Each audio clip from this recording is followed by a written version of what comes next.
Welcome to the AM show. It's the Thursday edition of the best breakfast show on the block, and my name is Sweetie Abochi. We're coming to you live from our studio here at Kokomimle, broadcasting to all 16 regions of Ghana on the Joy News channel, around the world on myjoyonline.com, of course on Facebook, on X Spaces, and on YouTube. This morning, we have a packed show for you as usual. We'll start with the AM news and the business updates. Then right after that, we'll bring you AM sports. And then the conversations will begin with a news review segment. And today, those who help us to review the newspapers, we have Dr. Joshua Zato. He's Senior Lecturer, Department of Political Science at the University of Ghana. And then we have David Vondi. He's Member of Parliament for Chufuetia-Mokwa. And Amanda Clinton, we haven't seen her in a while. She's Head of Chambers at Clinton Consultancy. Three guests joining us to review the newspapers. And then we get into our big stories. More than 40% of children born in the Eastern region do not have childbirth registration, according to United Nations Children Fund, that is UNICEF. Data on the birth registration for 2024 is what we are inferring that from. And what is accounting for this phenomenon, and what is the risk for not validating the identities in the region? We'll take a look at these matters and more, because we have, let me just say, a representative for now. And when our guest joins us, we introduce him. So you don't want to miss anything on the AM show this morning. Yesterday, we couldn't bring you AM business, but today we will. And we'll take you to the Tree Crop Development Authority. And they've unveiled a raft of government-backed measures aimed at tackling post-harvest losses and raw material shortages that continue to hinder the growth of Ghana's mango industry. Of course, your man James Eshen is on that beat, and today we'll bring you AM Business. Folks, we do this for you and with you. So join us with your comments and your thoughts across all social media platforms. We are Joy News on TV. And a gentle reminder before we get into the AM news that the AM show is sponsored by Waylead Properties, and we provide quality housing at affordable costs with flexible payment options. My name is Sweetie Abochi, and I do this with Samuel Kojo Brace. So coming up next is the AM News. Please stay.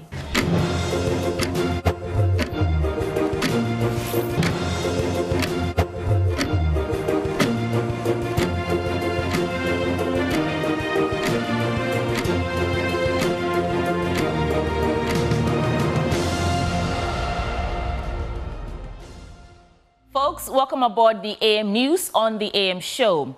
Starting with, an Accra High Court has given an all-clear for the Electoral Commission to continue with the planned rerun of elections at 19 polling stations in the Ablekuma North constituency. The parliamentary candidate who filed that case on Monday was in court yesterday with another lawsuit asking the court to place an injunction on the planned rerun and compel the EC to, for the second time, to not only go back and finish the collation, but also respect the court's own directive of January 4th, 2025. But the court, presided over by Justice Ali Baba Bature, disagreed and dismissed the case. Legal Affairs correspondent Kwekwa Asante has the details.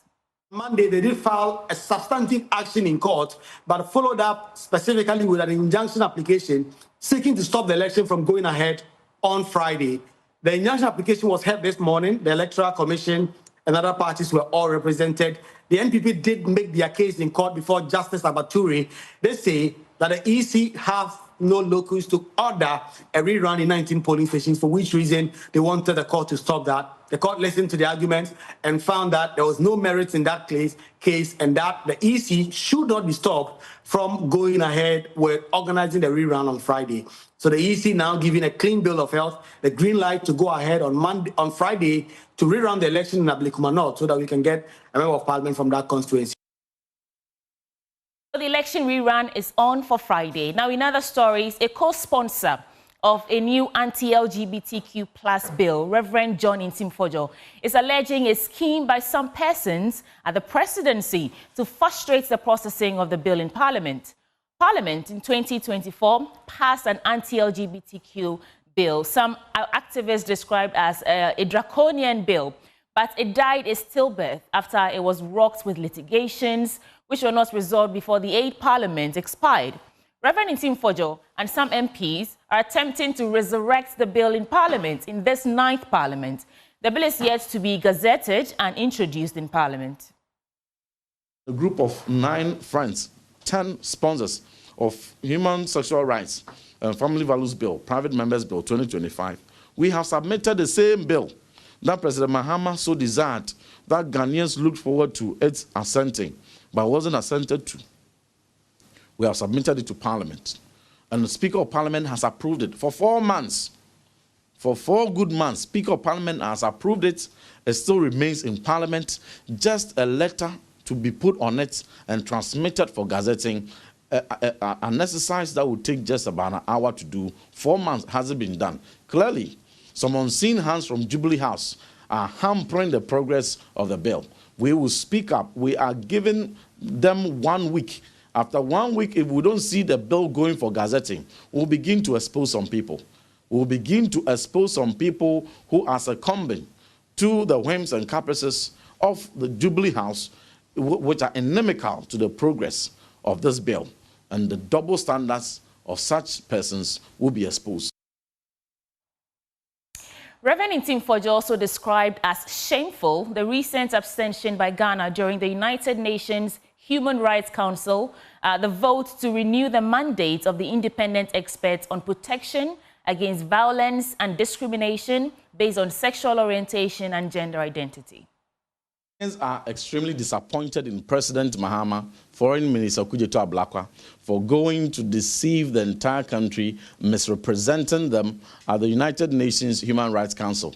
When a crucial decision on LGBT was taken, the president and his foreign minister, with their delegation, veered from the traditional position of this country, which is known, which overwhelming majority of our people have taken on LGBT, finding it and considering it as abhorrent, repugnant of our values, of our norms, our tradition and beliefs. They go to the United Nations Human Rights Council at Geneva, and in voting on LGBT matters in respect of the renewal of the mandate of the independent experts on the promotion of LGBT rights, they go and say we are abstaining. You see, the dangerous thing about abstaining is that it's not an important matter to you. You are indicating to the international community that, one, the matter is not important to you, or the matter is one that you are shying away from, expressing, some cowardice, expressing some form of fear, extreme fear, because you don't want to offend any big player. You don't want to offend any country. You don't want to offend any group of people who are big sponsors of LGBT, who are big financiers of political campaigns, who are big financiers of economic, pursuits, and who are big, top-ups of financing, budget deficits. You don't want to offend them. Perhaps you took money from them and campaigned and won. Now, pregnant women and residents of Senua, a rural community in the Ahafo region, will no longer have to endure the stress of traveling several kilometers on a deplorable road to Gauso and Esumura to access health care. This follows the commissioning of a well-furnished modern maternity block by the community's chief, Nana Ajimaindua Kedechie III, to improve maternal and child health. Our Ahafo regional correspondent, Emmanuel Edujemfi, has more. Yes, pregnant women in Senua and nearby communities have faced the challenge of walking or traveling long distances to the nearest health facility, risking their lives and that of their unborn babies. But a new dawn is here. The chief of Senua, Nana Ajimaindua Kedechie III, with support from his sub-chiefs based in the United States of America, has commissioned a fully furnished maternity block to bring essential healthcare right to the doorstep of his people. Healthcare workers say the facility will also reduce maternal and infant mortality and encourage regular antenatal visits. Dr. Carmen Ward Sullivan of the Samuel Merritt Nursing University in California is also the development queen mother of Senua. It is a place where mothers will be cared for with dignity and where future generations will be welcomed into this world in safety and in love. It brings us unspeakable joy to contribute to such a space that will nurture life, hope, and health right here in Sangwa. We thank you for allowing us to celebrate this moment with all of you. Nana Ajimendi Akatechi III, the Chief of Senior, is urging healthcare workers to ensure proper maintenance of the facility. One hour sharp so I will say me a chroma. And Pempino, Sabain Poya Bibia, and I say, Uncle before a month, effort to a month so, a bibi macrona. Ya did Jumawasa a dynamo, a do babia, Yama a dynamo, Sieno, and Yayan. Ye bet jay, Nedana, then I say, if you say any sika, any idea, then you say, Yemi and Momo, a bright baby, Diano, dear Momo. I'm on Madimu Jumano. I'm on Shama Sanya Mani a day, because a day a day a dama kumaso. Charity Gardner is the Ahafo Regional Minister. And I'm not a do simple and a health insurance or more be your community. Now, what I may be me, but no many health insurance director and a buyer. And it's a bra was sat here, you know, now the machine and Casa by the sick community will be our only insurance and register. So they are almost to bet me a show, a brown. The people of Senior are hopeful that this new maternity block will not only improve access to healthcare, but also help build a healthier future for mothers and babies in the area. Reporting from Senior in the Ahafo region for Joy News, Emmanuel Edujemfi. So from the Ahafo region, let me take you to the Western region now, where a bold step is being taken to revive one of Ghana's endangered indigenous languages, the Ahanta language renaissance, championed by the Member of Parliament for Ahanta West, Mavis Kukwa Bisiu-Boateng. And she's reigniting interest in the Ahanta language through the inculcating of the language in their educational curriculum. Inathalia Kwanza brings us more details. In a time when many of Ghana's indigenous language face the risk of extinction, a powerful movement is gaining grounds in the Western region, the Ahanta language renaissance. Spearheaded by the Member of Parliament for Ahanta West, Mavis Kukwa Bisiu-Boateng, the campaign seeks to revive, preserve, and celebrate the Ahanta language, a dialect deeply rooted in the culture and history of the Ahanta people. I believed then, as I believe now, that language is more than just words. It is the soul of a people, the keeper of our history, and the vessel of our future. As a result of these combined efforts, I am pleased to announce that the Ahanta West Municipal Education Directorate has identified teachers with an Ahanta background who have been trained for the pilot phase of the language program. 20 schools across the municipality have been selected, and the piloting of the Ahanta language curriculum is currently underway.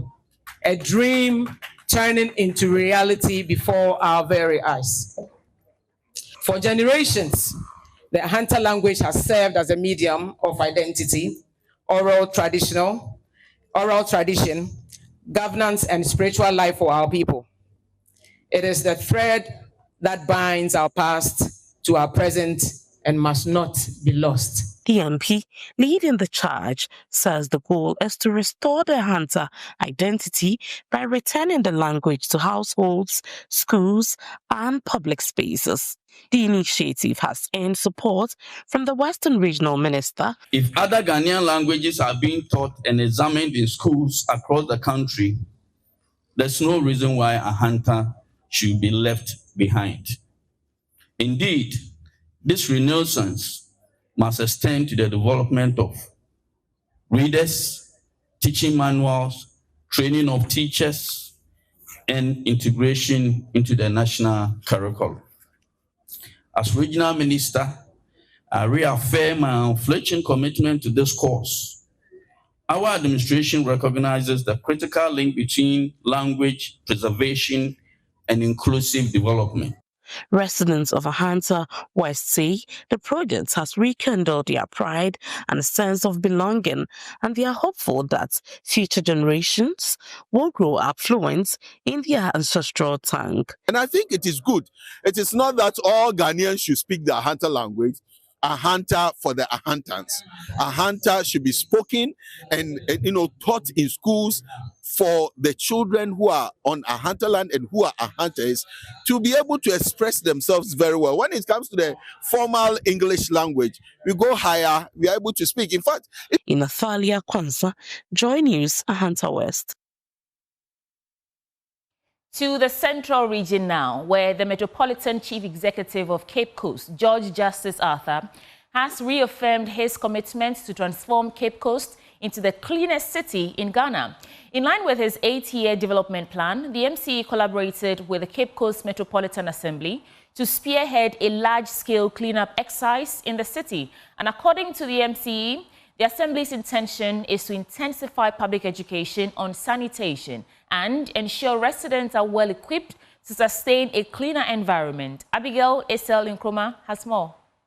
During the cleanup exercise organized by the Cape Coast MCE, George Justice Arthur, and the Cape Coast Metropolitan Assembly, the MCE indicated plans to make the exercise a monthly activity. All said and done, we need to apply strict laws. We are going to make sure we continually do it. We will do this exercise as soon as practicable, and we will make sure that we abide by President's directives. Every month, beginning of every month, we are going to make sure we embark on massive cleanup exercise. Now we want to have another strategy. We just want to bring all the citizenry at a particular place, 2 or 3 places. Then we concentrate over there to make sure we do due diligence to that particular area. Then we move to another place next time. So by so doing, our quest to make sure that Cape Coast becomes the cleanest city in the whole country, it will be achieved. He also agreed with government's directive to allow metropolitan and municipal assemblies to oversee their own sanitation. I am very happy, and again, I agree with the government that all money should get to the assembly so that the assembly will put the money into effective utilization, especially with respect to the sanitation and the cleanup exercise. And that is what we are going to do. And we will make sure that we provide the essential expectation, what the people need to make sure they also clean their surroundings. We get ample, we get enough for them. The challenge is that we couldn't get enough tools for the people. You could see that the people are willing, they are zealous to work, but the tools there are woefully inadequate. And so next time we need to provide and procure more of these tools so that you have effective cleanup exercise. Some residents of Cape Coast called for the reintroduction of town councils.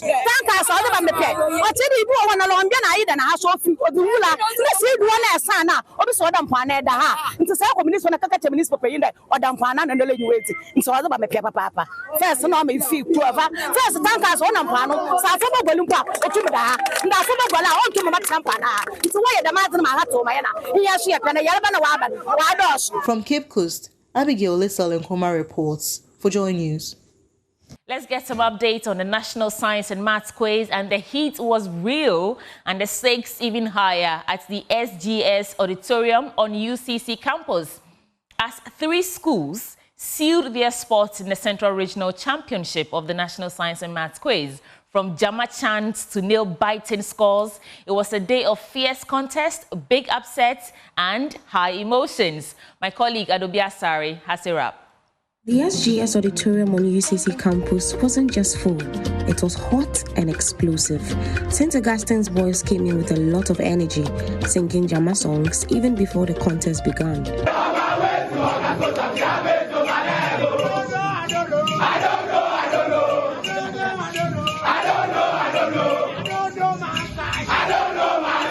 They were in a comfortable lead from round 1 to the final round, ending with 65 points, beating Infantiman Girls, Nyakromes HTS, Hope College, and Obriya Senior High. We saw it coming, and the feeling is normal because it's into Gestings College. They should expect the unexpected because, well, the unexpected is expected. We are going to take it. The most anticipated contest of the day was the second contest, which had both the reigning regional champions at Disadel College and reigning national champions, the Infantsipim School. Before the start of the contest, the auditorium was filled with a blend of Jama songs from both schools at the same time.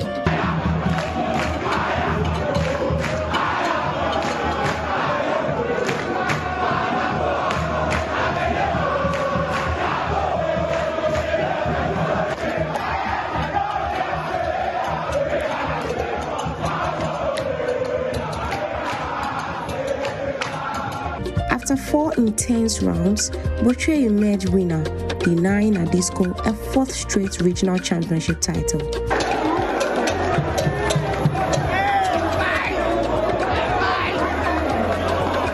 In the final round of the day, University Practice SHS beat Mankesim, Winneba, Ghana National College, and Senior SHS, winning with 38 points.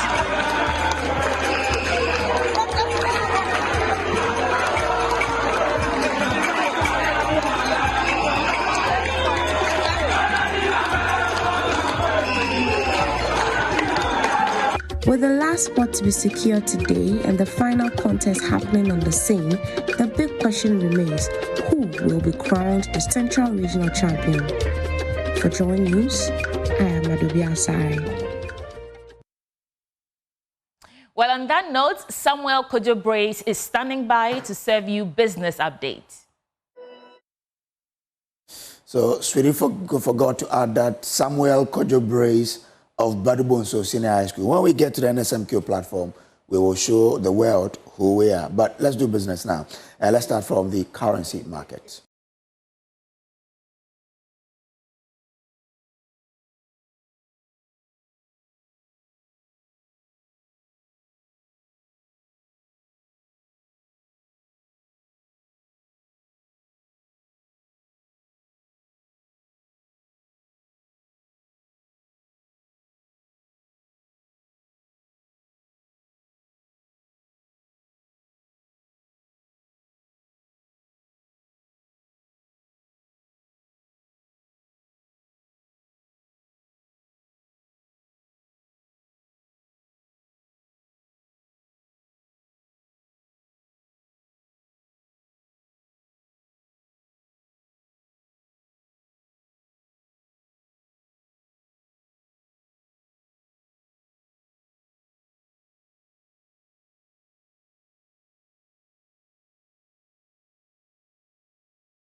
Well, away from that, the match talked about IMF cash of $367 million has finally hit Bank of Ghana's account.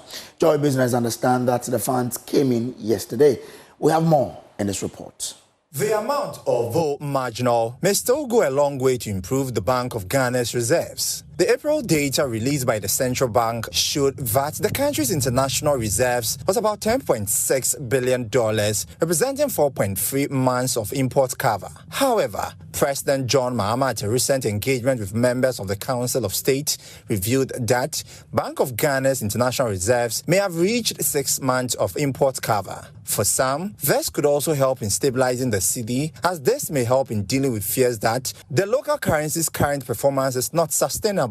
For the Finance Ministry, this may provide some fresh cash to finance some projects identified in the 2025 budget. This is because the Bank of Ghana will take the dollars and give the cedi equivalent to the Finance Minister, Dr. Atuforsen, to finance those critical projects in the budget. Away from that, the Vice Chancellor of the University of Professional Studies, Accra, Professor John Kweku Mauto, is urging the insurance industry to uphold strict professionalism and ethical standards. Speaking at the 2025 induction ceremony of the Chartered Institute of Insurance, Ghana, he said restoring public trust depends on strong ethical leadership and accountability. He called on the institute to lead reforms that ensure credibility across the sector. Speaking at the 2025 Chartered Insurance Institute of Ghana induction ceremony, Professor Mawuto stressed the urgent need for the insurance industry to commit to higher ethical standards. He said the credibility and trustworthiness of the sector depends on strict adherence to professionalism. The theme for this year's induction, Insurance for Ghana's Prosperity, redefining standards and building confidence, is both timely and profound. In any thriving economy, insurance plays a pivotal role. Vice President of the Institute, Yvonne Osei-Ado, pledged to restore discipline and confidence in the sector. We need a resilient financial ecosystem, okay? And then insurance is part of it. Insurance is one of the vital features. But then before insurance can be a potential to building a resilient ecosystem, we need to address a few issues concerning transparency, professionalism, and then the trust we have in the industry.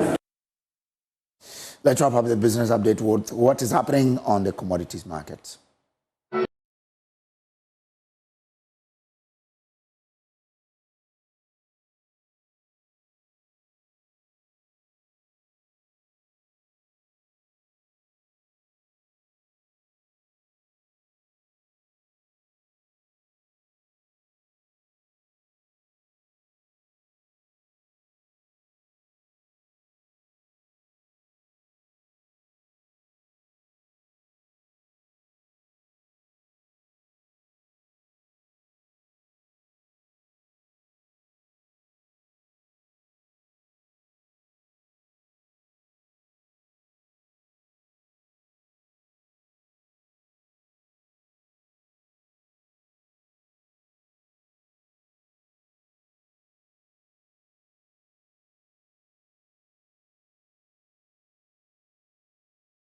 And that's it for the business updates, and as well as the AM news. Up next on the show is AM Sports.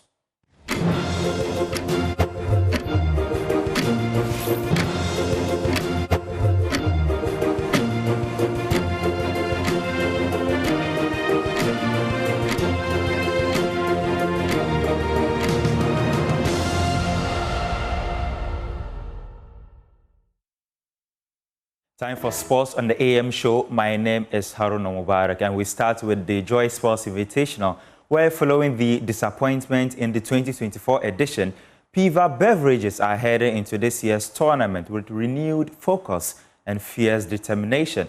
The corporate games return on Saturday, August 9 at the University of Ghana Stadium. Now, speaking ahead of the event, Chief Executive Officer of Piva Beverages, Frank Mensah, he has issued a bold statement of intent, making it clear that his team means business in 2025.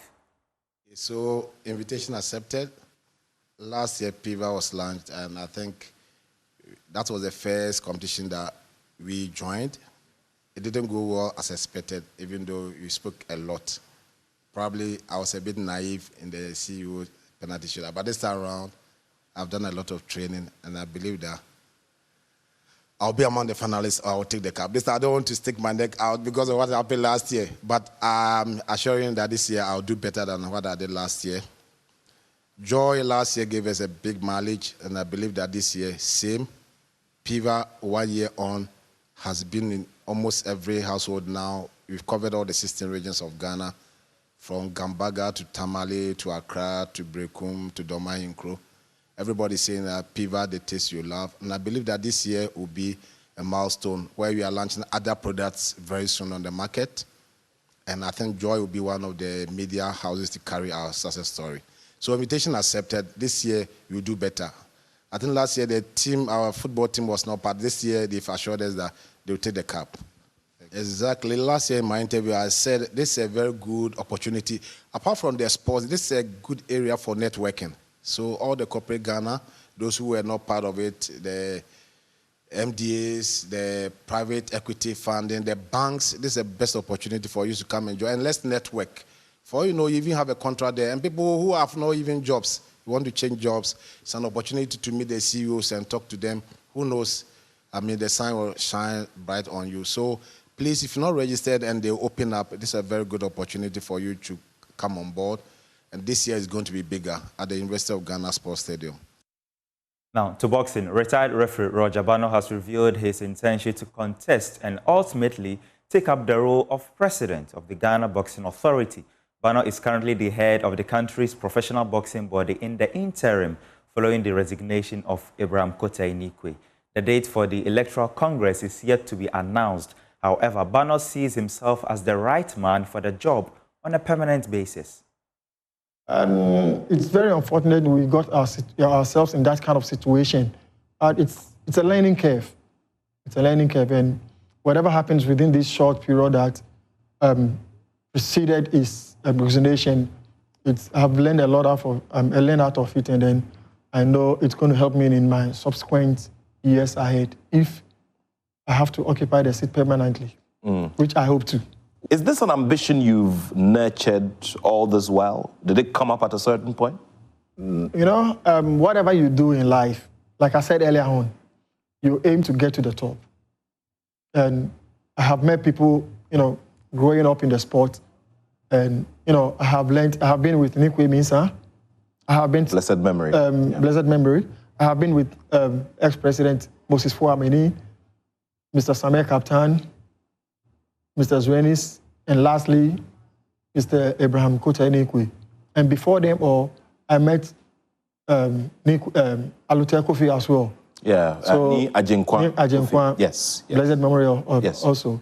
You know, and, you know, with their leadership styles, I did learn a lot. And putting that all together, I knew one day, I might be the head of the Ghana Boxing Authority, and then it will definitely help me. So, you know, it wasn't that there's a surprise for me, but it's some kind of a calling. You know, it's been there. It's been yearning to come. But I never knew it would be so early. But once it is, I can never let the chance slip by. I grabbed it with both hands, and I'll make sure the chance that I've had this very short moment will definitely linger in people's, you know, memory as one of the, you know, the finest. I can say I'm going to make sure I'll do what I have to do to make sure people really will remember me, even if I'm gone. To football, Hearts of Oak have been hit with another transfer ban after missing the deadline to pay former player Francis Ajete about $10,000 as ordered by the Court of Arbitration for Sports. Victor Achutamakul has the rest of the story. Ajete was signed in February 2023, midway through the season. He signed a 4-year contract, but I'm not sure any Hearts of Oak fan would ever remember seeing him in Hearts of Oak colours, apart from his the images from his unveiling announcement, right? Because he never really played for Accra Hearts of Oak in the league, or for that matter, in any competitive game. But Hearts find themselves in a situation where they have to come up with 108,000 Ghana cedis in addition to the salaries that they may have paid him while he was in the employ of the club. Now, Ayete's signing was a curious one because he joined Accra Hearts of Oak at a time when confidence was at an all-time low. In fact, there are many who would argue that he was signed ostensibly to pacify the supporters who were complaining at the time. He wasn't part of a number of transfers that the club conducted in February of 2023 in what you would call a panic buy. Because 6 months before that, Accra Hearts of Oak had terminated the contracts of, refused to extend the contract of the captain and his vice, Mohamed Al-Hassan and Fatah Mohamed, who were big fan favorites at the time. Now, when those players left and the club was no longer competitive, and I think the Sunday before Ajete's announcement or his arrival, Hearts of Oak had lost to Aduana Stars by 2-0 in Accra, a defeat that more or less ended their title ambitions for the year. And so there was a sense that something ought to give. The club needed to show a certain ambition in the transfer market. And so they went out and they made that acquisition. It is one that, with the benefits of hindsight, should not have happened because footballing-wise, Hearts did not make any gains from that investment. But it is the latest in a series of bad decisions that Accra Hearts of Oak have made. We all know about the Salim Adams transfer, where for whatever reason Hearts of Oak thought it made sense to commit to paying a minimum of $120,000 in that transfer. Says it has paid part of the over $800,000 debt owed to the Ghana Football Association from their broadcast deal for the Ghana Premier League. Star Times also expressed their interest in renewing the partnership with the FA for the upcoming season following the expiration of their contract. Now, my colleague Adamu Benin Abdul Karim has more in this report. Following the expiration of the Ghana Football Association's broadcast partnership with Chinese network Star Times, coverage duties were handed over to Alpha TV and Globe TV. While the season was underway, reports emerged that negotiations were still ongoing between the GFA and Star Times to renew their deal. However, those talks were officially abandoned in May this year. The GFA explained that both parties failed to reach an agreement, citing Star Times' failure to settle an outstanding balance of over $800,000 from their original $5.25 million deal signed in 2020. In an interview in April this year, GFA President Keto Kriku pointed to the unpaid debt as one of the reasons referees had not been paid. And I say but we are working around the clock to fix it. Last year around this time, Last year around this time, wow. This year, challenges because of non-payment by Star Times, and that has delayed or that has affected your cash flow. Since those comments, Star Times Public Relations Officer Eli Kondo has told Joy Sports that the company has made partial payments towards the debt. And if you're owing somebody in excess of $5 million and you pay as much and is left with a little over $800,000, it means that a lot of money had gone into the whole project. So yes, just a few weeks ago, some amount of that outstanding has already been paid. So it means that Star Times remains committed to the project of building Ghana football. So yes, it started very well. It didn't end badly as well. And those outstandings will also be cleared. And maybe we'll start engaging in other possible deals in the future ahead of the coming season as well. Kondo further stated that despite the breakdown in renewal talks, Star Times is still open to returning as a broadcast partner with the GFA in the upcoming season. Well, it might not be specifically the Ghana Premier League or maybe an aspect of the league, but there are talks around, it could be production, it could be an aspect of the season as well. So the talks are still in progress. And once it's finalized, I'm sure you'll get hold of it and then you can communicate to the viewers exactly the details of the new terms that might come up between Star Times and the GFA. Is the Ghana Premier League something you're interested in? Star Times again? Of course, yeah, surely. What would need to change for you to follow? Well, it's not about what will change, it's about what we can do to change the face of the league. Last season, we saw the footages that came out of the coverage of the Ghana Premier League. It wasn't good enough, and I think Star Times did way better than that. And once we are involved, obviously, they just ended FA Cup. We saw what was produced with the Star Times crew. That shows that Star Times has attained some level of quality in regards to the Ghana Premier League coverage. With widespread calls for Star Times to return growing louder throughout the past season, it remains to be seen whether the company and the GFA can find common ground for a new deal.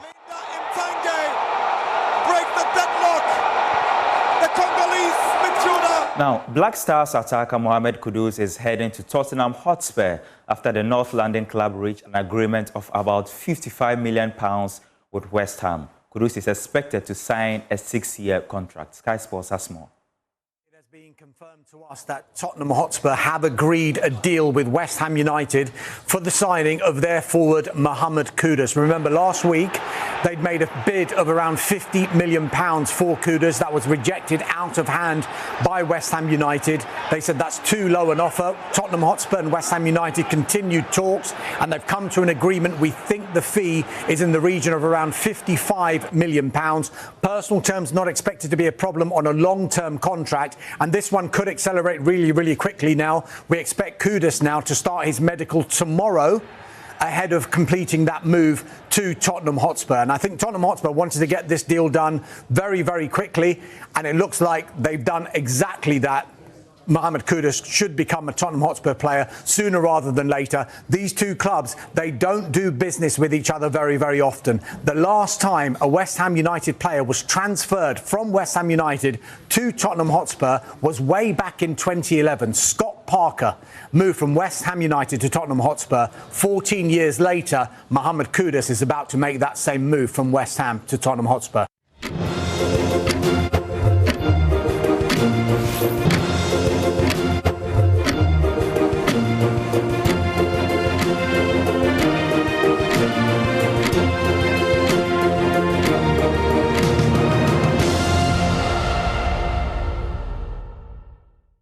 Around the world on myjoyonline.com, across Ghana's 16 regions on the Joy News channel, on Facebook, on X Spaces, and on YouTube. It's the AM show sponsored by Waylead Properties. And before I introduce my guest to you, because this is the news review segment, I want to tell you about Waylead. Are you thinking of a rewarding investment you can engage in? Then Waylead Company Limited is your preferred choice for such investment. Waylead Company Limited is a real estate company with several developments to its credit in Accra. Invest in our new development, Willow Lane, where elegance will always meet tranquility in the heart of Accra. We provide quality housing at affordable costs and also with a flexible payment option, in addition to 24-hour security, reliable power supply, and other social amenities to make your stay a memorable one. You can call us on these numbers: 0240 111 119 or 0504 499 999. You can also visit our website at www.waylead.org for more information. Well, it's just a minute into the second hour of the AM show. Let me introduce my guest to you. Dr. Joshua Zato is a senior lecturer at the Department of Political Science at the University of Ghana. And of course, Amanda Clinton is the head of Clinton Consultancy, head of chambers for Clinton Consultancy, and they join us. In the course of the conversation, I'll introduce my third guest to you. Welcome, Amanda and Dr. Zato. Good morning. Good morning. Good morning. They say ladies first, so I'll always start with Amanda. Amanda, there's so much going on in the country right now, from the various arms of government, from CSOs, in terms of the economy. Some money has been injected into the economy. I don't know what your take would be, but it's time for us to share your thoughts with us, and you have 2 minutes. Yeah, I think I'll keep it positive in terms of focusing on, I think the IMF $365 or $367 million hit our accounts yesterday, which Joy News was good at alerting the nation on. Yeah. And it's really good because I think this first tranche of money under this new government is meant to be for development, so not export and import, foreign aid or loan repayments or remittance. So it'll be very good to see how the Mahama government uses this for development. And I think Mahama said when he got into, when he was running for this election cycle and got into power, that he's not going to cancel, the $3 billion loan. So if this is going to be used for development, which they say it is, it'll be good to see how well it's spent for Ghana's good. Okay. So I hear what you're saying. That is the first time that this administration is receiving that, a bailout of a sort. So let's see how they expend the money. Yes. Great point. Dr. Zato, last time you were here was a very interesting conversation we had. Our viewers had a lot to say about you. Oh, really? On the live stream, I went back to read the comments. They thought you were very passionate. Oh, thank you. About certain topics. Thank you. Thank you very much. All right, so let's get into your thoughts for us this morning. I kind of feel, blessed, surrounded by two very beautiful, smart, and intelligent women. Because somebody else... Oh, come on. I don't want anybody to rain on my parade, Now, let me just enjoy this, Yeah. I want to thank you. Thank you. Good morning. Yes, sir. And, I'm happy to be back here and to look at these issues. And as she rightly said, the issues of the economy are very important to all of us. And sometimes the problem I have is that when you're talking to students or anybody else, the question is, IMF conditionalities. IMF is very harsh. IMF is telling us not to do A, not to do B, not to do C. At the beginning of this year, we've seen people praising the finance minister, going out of the way to praise the finance minister for how he has managed the economy. We've also been told how the Bank of Ghana has managed the economy very well. Well, this is what is happening. The IMF has begun cautioning us that the dollar stability you are seeing is artificial. It's not because some genius sat somewhere, came out with some smart plans, some smart, intelligent idea to get it. No, it's artificial. You are pumping so much dollars in the system that it is absorbing what is happening and therefore leading to what? The lower interest rate. That is what IMF is saying. And they are warning. That's the point. You see, we as a country, we do this. We go on doing this, ignoring the warning, ignoring the warnings, until one day we are told that we have to go to the IMF for a bailout, and they come with our conditionalities, and then we begin to what? Complain about the conditionalities. But this is where it starts. They are telling us that the path on which you are is not a sustainable path. They are telling us that injecting dollars just into the economy to artificially keep the dollar rate low is not smart economic management. That is what they are saying. Look, this is some analysis here. The NPP added an average 1.1 tons of gold per month. The NDC is doing about 0.2 tons per month. So what is simply happening is that the gold prices are very high, you know that. So government is making a lot of money. So instead of adding so much more to the gold, we are simply using the revenue from the gold, the dollars, to show up what is happening in the economy. So it is creating this artificial rate. My point is that we will ignore this. I know. We will ignore this IMF warning. As a country, we did it. The last government probably borrowed too much, led us to where we are. Right now, we are seeing a similar thing happening. We should start by trying to live our life or manage the economy on reality, not on borrowed terms. We should live the economy, but not by artificial means, but let it find its way. Because this is a bit dangerous trend. And ordinarily, when the IMF finally comes back with their conditionalities, guess who is going to suffer? The so-called ordinary man on the street. All right, so that's your 2 minutes. Are you saying that, I hear what you're saying in terms of what the IMF is warning, but it's not just the gold.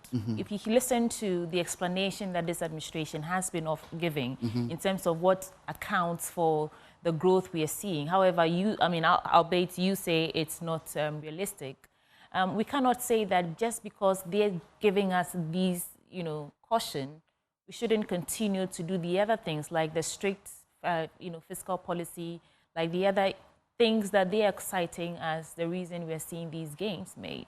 No, you say that they're injecting a lot of dollars. No, that's what the IMF is saying. The IMF is saying that. Yes, same thing. But I'm saying that's not the only reason we are seeing the macro indicators improve. No, it's not the only reason, but it's part of it. Yes. And it's a major part of it. The IMF is simply saying that, look, you are doing something very artificial. For instance, you are not allowing the dollar in the city to trade freely as that's you only on one part. That's the point I'm trying to start. I also agree. I'm not saying it's the only part, but I'm saying that it's a major part. And that is a warning. As a country, we need to heed that warning. As a country, we cannot ignore it, because when we ignore it, we know down the line something is going to happen. The second thing that is happening is the government has not started spending.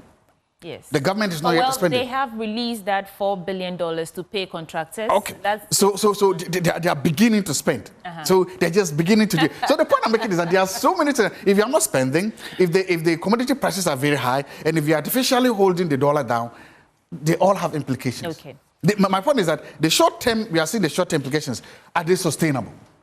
And I like to say, posterity will judge us all. Time will tell whether these are. But sometimes we don't have to wait for posterity, because we can see it coming. Like, you can see it coming. Amanda, do you get the same sense, though? I hear what the IMF is saying. Do you get the same sense that we should heed this caution by all means? Otherwise, we are looking, we are staring down what's it called? Something down the barrel or something. There's an expression like that. Yeah, I genuinely think that Ghana is just trying to do the best we can to, make the CD stronger, etc., etc. And, of course, these injections mean that it can be a buffer. It's creating a quote-unquote false economy, etc. But I think one should always be well-intentioned. And, the finance minister seems to be well-intentioned in terms of he's trying to make the CD stronger. He's trying to strengthen our economy. And given that this is the first tranche of, 367 million under this new government, it's best to watch how they handle it. Is it for development, or is it for BOP, balance of payments? Yeah. And if they handle it more for development and we see a return, these are the sort of things we should be watching. So IMF, everything he said is right, but, that was under a previous administration per se. So this 367 million under new administration, let us see if it works better for Ghana. And, you know, IMF is not the gospel. You know, hopefully we will become the gospel of how we dictate our economy. Okay. So let's drop it there then. So you say heed the caution by all means, and she says the IMF is not the gospel. Actually, the IMF is no, it's the gospel. It's the gospel. Because when you run, when you are in trouble, you run to God, right? When we are in trouble, we run to IMF. Oh, we're not. They're not the gospel. So you see, no, they are. You also said something about being well intentioned. I remember, you know, some of the promises that were made is that we will not go back to the IMF. So if they have a way, let's see how that all plays out. Yes, but I think Mahama also did say that, you know, he doesn't want to cancel this $3 billion IMF. So, you know, you can't say you don't want to cancel and then say you're not going to go back. So it's a way of making this money work for Ghana and a way of using debt wisely. You know, America has beyond trillions of dollars of debt, but they're trying to make it work for them. And so it's for us to make it work for us. The issue is that if you look at this money that's coming in, it's because of what the previous government did. The previous government negotiated and got it, so it is coming inside. The point we are trying to make is this. Look, you cannot be spending your way, or you cannot be artificial in doing things the way it's not supposed to be done and not heeding the caution of the bank. Not heeding the caution, because IMF is God. Look, IMF is God when it comes to global financing. IMF is God when it comes to this, because, again, the point is this. When you run into trouble, whom do you run to? God. You go to pray, right? When the finance of this economy is about to collapse, we run to IMF. And they're telling us that you are on the path there right now. Okay, can I make a point about IMF is God? I think someone made an interesting analogy in Texas recently that they just had some horrific floods. And they referenced the point that a Texas governor or someone had actually said less than 24 hours beforehand that even if God was an illegal immigrant, they would deport him. Less than 24 hours, unfortunately, that horrific flood hit. So we will not sit here and say anybody but God is God, perhaps. But IMF is a useful tool. No, but we are talking within the context, and we are saying within the context of international finance. IMF is God. IMF is not God in any context. In the context of international finance, IMF is God. You say no, you cannot say IMF is not God when you go begging the IMF for support. You cannot say IMF is not God when your economy is about to collapse. The first person you run to is IMF. You cannot say IMF is not God when even when you're looking for international validation, you go to IMF. So that's the concept. But IMF is a God in international financial systems. Those, what you are saying, and this is those are two conflicting things. They don't even match. Hold on. Hold on. Amanda, would you see the sense in strictly financially speaking, IMF is God? Could you accept that? I will never accept that because I just think that we shouldn't use the term God lightly and that, you know, where Africa should get to is the stage where we have more pride in what we are attempting to do. And in so doing, we can look to IMF for the benefits, you know, just treat them like a bank, but with 0% interest up to a certain stage, etc. And utilize them as a tool and know that we are coming to the table with a lot and how we are going to renegotiate ourselves. But once a nation starts looking at any sort of monetary fund as a god, then you start behaving like a servant to that and not understanding your rights. I see your trailer. That is kind of your ability to leverage and to dictate your own terms within your sphere and to improve. And so that is why I do not look at IMF as Ghana's God, particularly in finance. And I do know it is a metaphor that you are referring to. But once we start putting organizations in perspective, we can start coming to the negotiation table, you know, as someone who deserves to be on that seat or on that table, but not worshipping that we do not know of, basically. Okay, so the second question for Dr. Zatu comes in is, every time we've come near collapse, the economy, I mean, we run to these financial funds for aid, be it World Bank, IMF, all these other international funds who can help us out. So strictly financially speaking, if you're running to, quote unquote, a savior every time you need that help, and they're telling you that the way you are running your economy, the way, the path, they say to be forewarned is to be forearmed. And so they're asking you to get armed because they see that the path you're on may lead to another destruction, another near collapse, and you might come running back to us. And they're saying this to an administration who said that they will not go back to the IMF in terms of after they complete this particular bailout, they don't intend to go back. And of course, we've had previous administrations say that, and they just went right back, and plunged us into the same situation. So removing the word God, can we say that they are saviors? They have more experience in terms of running economies and how to sustain the economy. And at the risk of losing our sovereignty and everything that you're talking about, they are still way ahead in terms of the ability to predict with a certain degree of accuracy whether or not our actions can lead us into, a ditch or not. I mean, I wouldn't fully agree with that because I feel as if the world's finance system is like a bad algorithm in terms of once you set the algorithm in a particular way,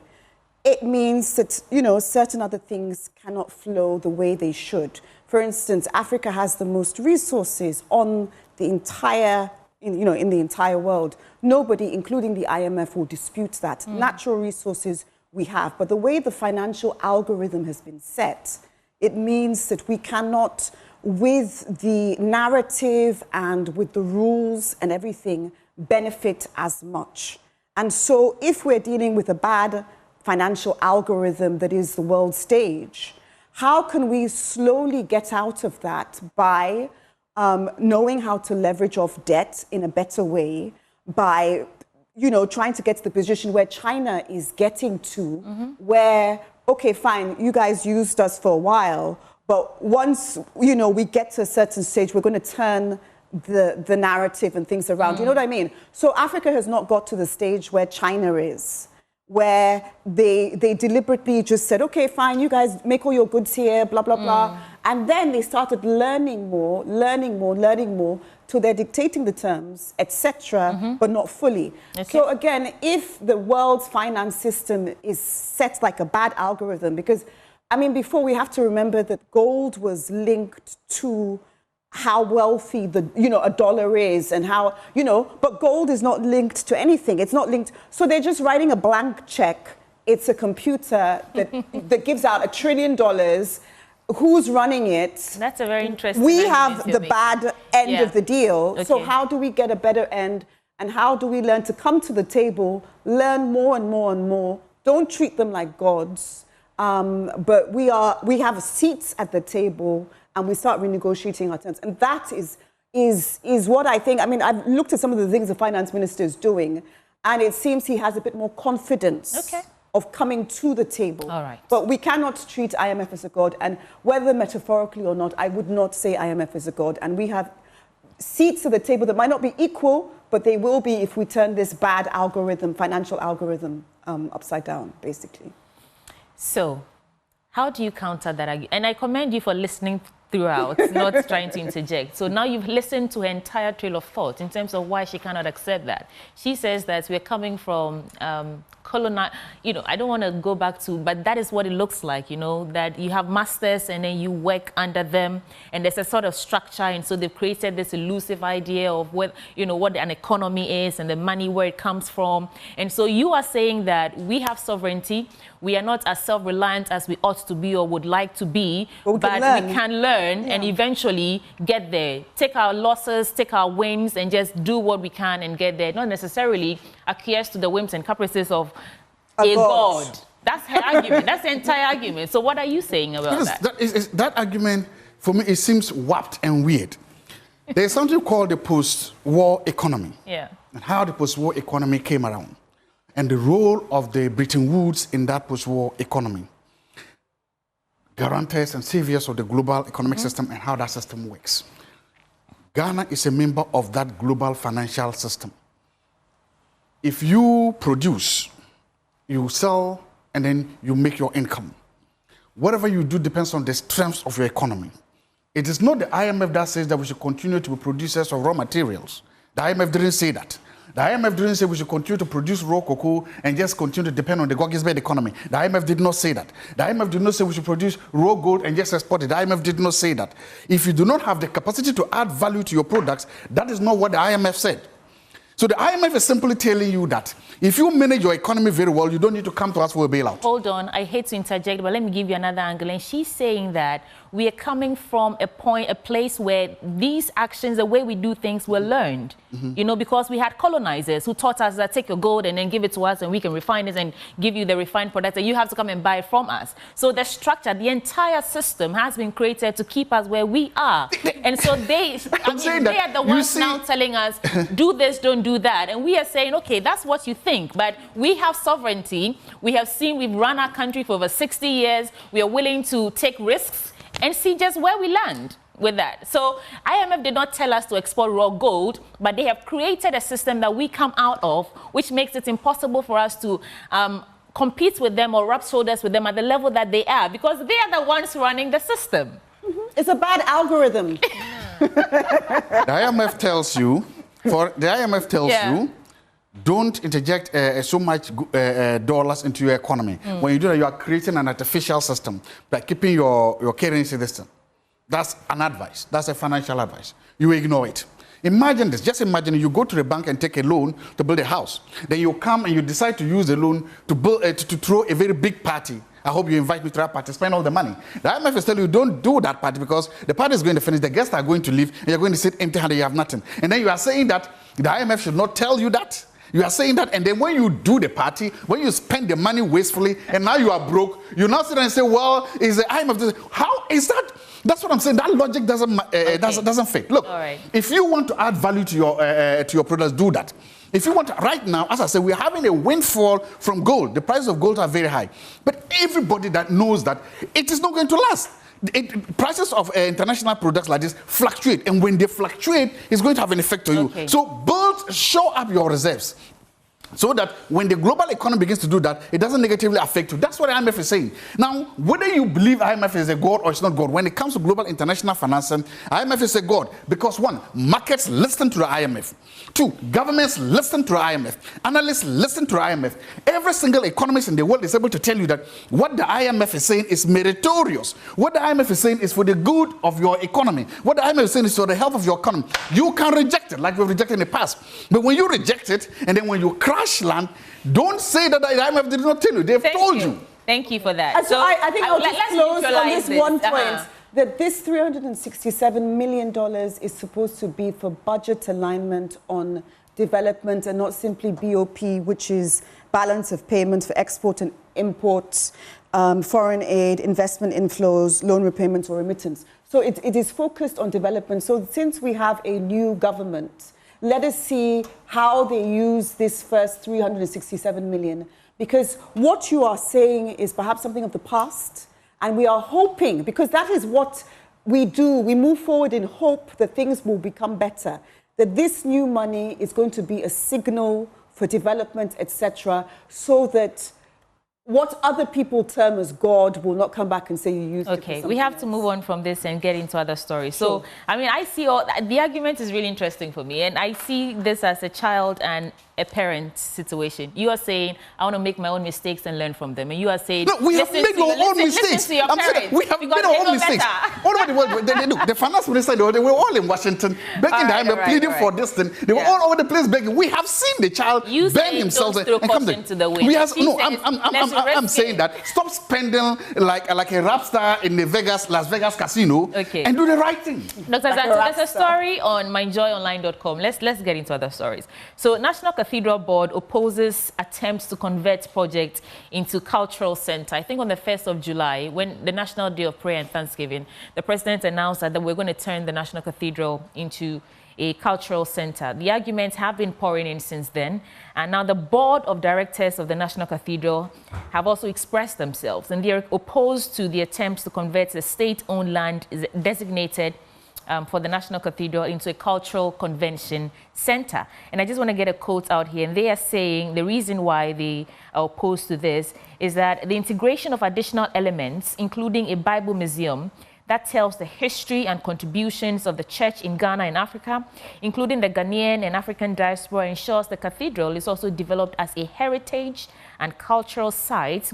that promotes religious pilgrimage and international tourism. They're saying the cardinal value of this, the building or the intention behind erecting a national cathedral should not be completely thrown away. Now that we want to turn it into a cultural convention center. And so we can still achieve that without turning it completely into a cultural center of a sort. So let's just proceed with the plan. Meanwhile, we've seen how much money has already been sunk into that hole. A hole. That was turned into a swimming pool at some point. So I don't know what they're saying, but let me hear you out on this. Dr. Zato, I'll start with you.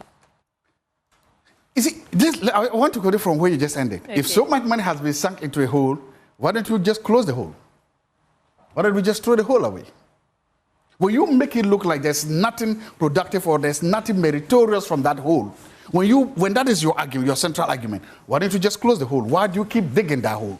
Why do you want to go and keep digging that hole? You understand? Mm-hmm. If there is absolutely no value to that hole, why could you? Look, a lot was said about the National Cathedral. Mm-hmm. A lot has been said about it. My point is that please, just close that hole.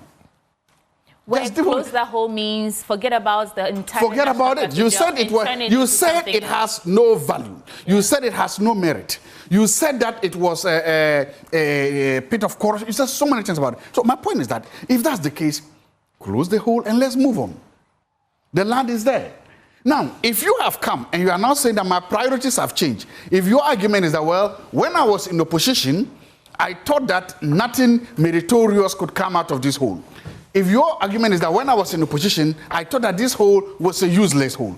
If your argument is that when I was in opposition, we thought that this hole was just a complete waste of national resources. But now I have come back to power. I've come to power. I've had time to think. I've looked at it, and I think that, you know what? There is value to this hole after all. You know what? This hole could be used for something better for the country after all. And you've admitted it. That's fine. It's good, it's okay, it's normal, it's acceptable to change your mind. It's acceptable to say this. But my point is that you can then do both.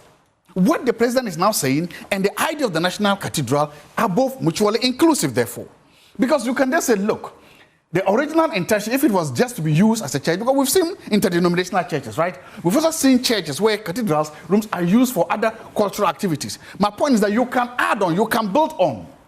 Use part of it for whatever functions you want to do, then you still keep some part of it for prayer. But for me, I'm happy that at the end of the day, the government is saying that, or the government is understanding or acknowledging that there is some value to this after all. I'm happy that at the end of the day, the government is saying that there was some wisdom to this whole idea after all. Okay. I'm happy that at the end of the day, somebody said, well, you know what, you can make something out of this. When you do that, and I'm saying, look, just play the rhetoric of people who get when in position and then play what's happening. See, and that is sometimes what I say. When we campaign in poetry and we govern in prose. Mm-hmm. And so I'm not surprised at this. When you come, you can sit and say, look, I've looked at all these options and I think that we can go with this. When that happens, sometimes politicians are not magnanimous enough to accept that, look, when we're in a position, either we took it too far or when we got it. All right. But that is what I'm saying. It's okay. No, it's okay to change your mind. It's okay to say that, you know what, probably I was too harsh, or I just don't do this. But if you wanted to go with the rhetoric that you came with, just close the damn hole. Okay. So it's a good time to introduce my third guest to you. We have the legislator for Chifwiti Mokwa, Mr. David Bondi. Sir, it's a pleasure to have you on the AM show. Thank you. Okay. Unfortunately, I ran late a little. You have to forgive me. Viewers would have to forgive me. I mean, this time around, we do Parliament from 2 p.m. Yeah. And we do it so much into the night. And so sometimes it's difficult when you have to wake up and take care of yourselves and little things, you know. But it's fine. I mean, it's all good. You are here. So let's get the conversation going. Yeah. And I want to go to Amanda on the National Cathedral, and then I'll come back to you. Then I'll put two issues that we've already discussed before you. So, Amanda, what do you say? He says, Dr. Bondi says, no, that's not Dr. Bondi, sorry. Dr. Zato said, close the hole. We campaign in poetry and we govern in prose. I think that will stick with me for a while. What do you say? I think some of this 367 million IMF money can be put into this hole because it only became a hole because perhaps the money wasn't properly spent, and that is what something the Attorney General's Department, I think, is looking into. It only became a hole because money wasn't spent as it was supposed to. Secondly, I think that the people on that board, in terms of the church board, have got to revisit their Bible. in terms of what is a church. A church means the gathering of the people. And the gathering of the people, you know, from what Jesus intended, was not 1 hour on a Sunday where the poor are left out and the rich come in and, you know, so forth. So a cultural center is open to the people, can be used 24/7, and is designated for different religions in terms of the culture of Muslim heritage, the culture of Christian heritage, the culture of the Adinkra symbols, and everything that is Ghana, everything that is Africa, and you know, turn it into a momentous building of worth. And so for me, church means the gathering of the people. And perhaps the true intention of the gathering of the people is that it runs 24/7, it runs for different purposes, it can be for profit for Ghana, and it makes a difference, because the definition by the, you know, the Dictionary of a Cultural Center is a public or private institution that serves as a hub for artistic, educational, and cultural activities. It includes galleries, theaters, libraries, studios, performances, spaces, and classrooms, and hosts workshops, exhibitions, festivals, and lectures. So I would rather a 24/7 building that I would be proud of as a Ghanaian, because when, you know, foreigners come to visit me, I can take them to this hub that good money has been put into, and it's been resurrected from a hole. Okay. Essentially. So your argument is we are seeing a hole only because the money was not expended the way they ought to You have. can't That's spend why over we see, $10 million and give us home, that. and Okay. have a home. Okay. So that's why we have a hole. Yes, and a cultural So, center is for everybody, and for different avenues. Yeah, and not just, you know, divided along religious lines. Or 2 hours on a Sunday. It's Monday to Sunday. But the original plan of this had museums. In fact, there was such a Bible museum. The original plan had them. That's what I'm saying. You had your time. You had your time, please. So, Mr. Bondi, this is the argument. On the 1st of July, the president said that we're going to turn the National Cathedral into a cultural convention center. Now, I know it stirred up so many arguments. Now, the board of directors of the National Cathedral, they are opposed to this, and they're saying that instead of turning this whole National Cathedral thing, and the land, for instance, was given to the National Cathedral. It's a whole project, and so much has gone into that. Instead of turning it to a cultural convention center, just let us complete the National Cathedral. What do you say? So Mr. Bondi is saying that because of the posturing, Dr. Zato and Mr. Bondi. So Dr. Zato is saying because of the posturing of the NDC in the lead up to election 2024, they didn't see any value at all in that National Cathedral and what we are seeing right now. Amanda said it's because the money was spent wrongly. What do you say? Close the hole, or just turn it into something the whole country can benefit from? You know, sometimes when I hear the MPP talked about the National Cathedral issue, the way they do, I feel really scandalized. You know, because it's a project that they themselves, they knew that was a creation that they use in looting this country's resources. Because you can't tell me that the thing they did there, the hole they dug there, cost the Ghanaian taxpayer more than $60 million. And that's what we're talking about. There is absolutely nothing going on there. You have your visuals on the screen. But the point is, what even did we used to have there? You had judges having their, bungalows there, built not long ago.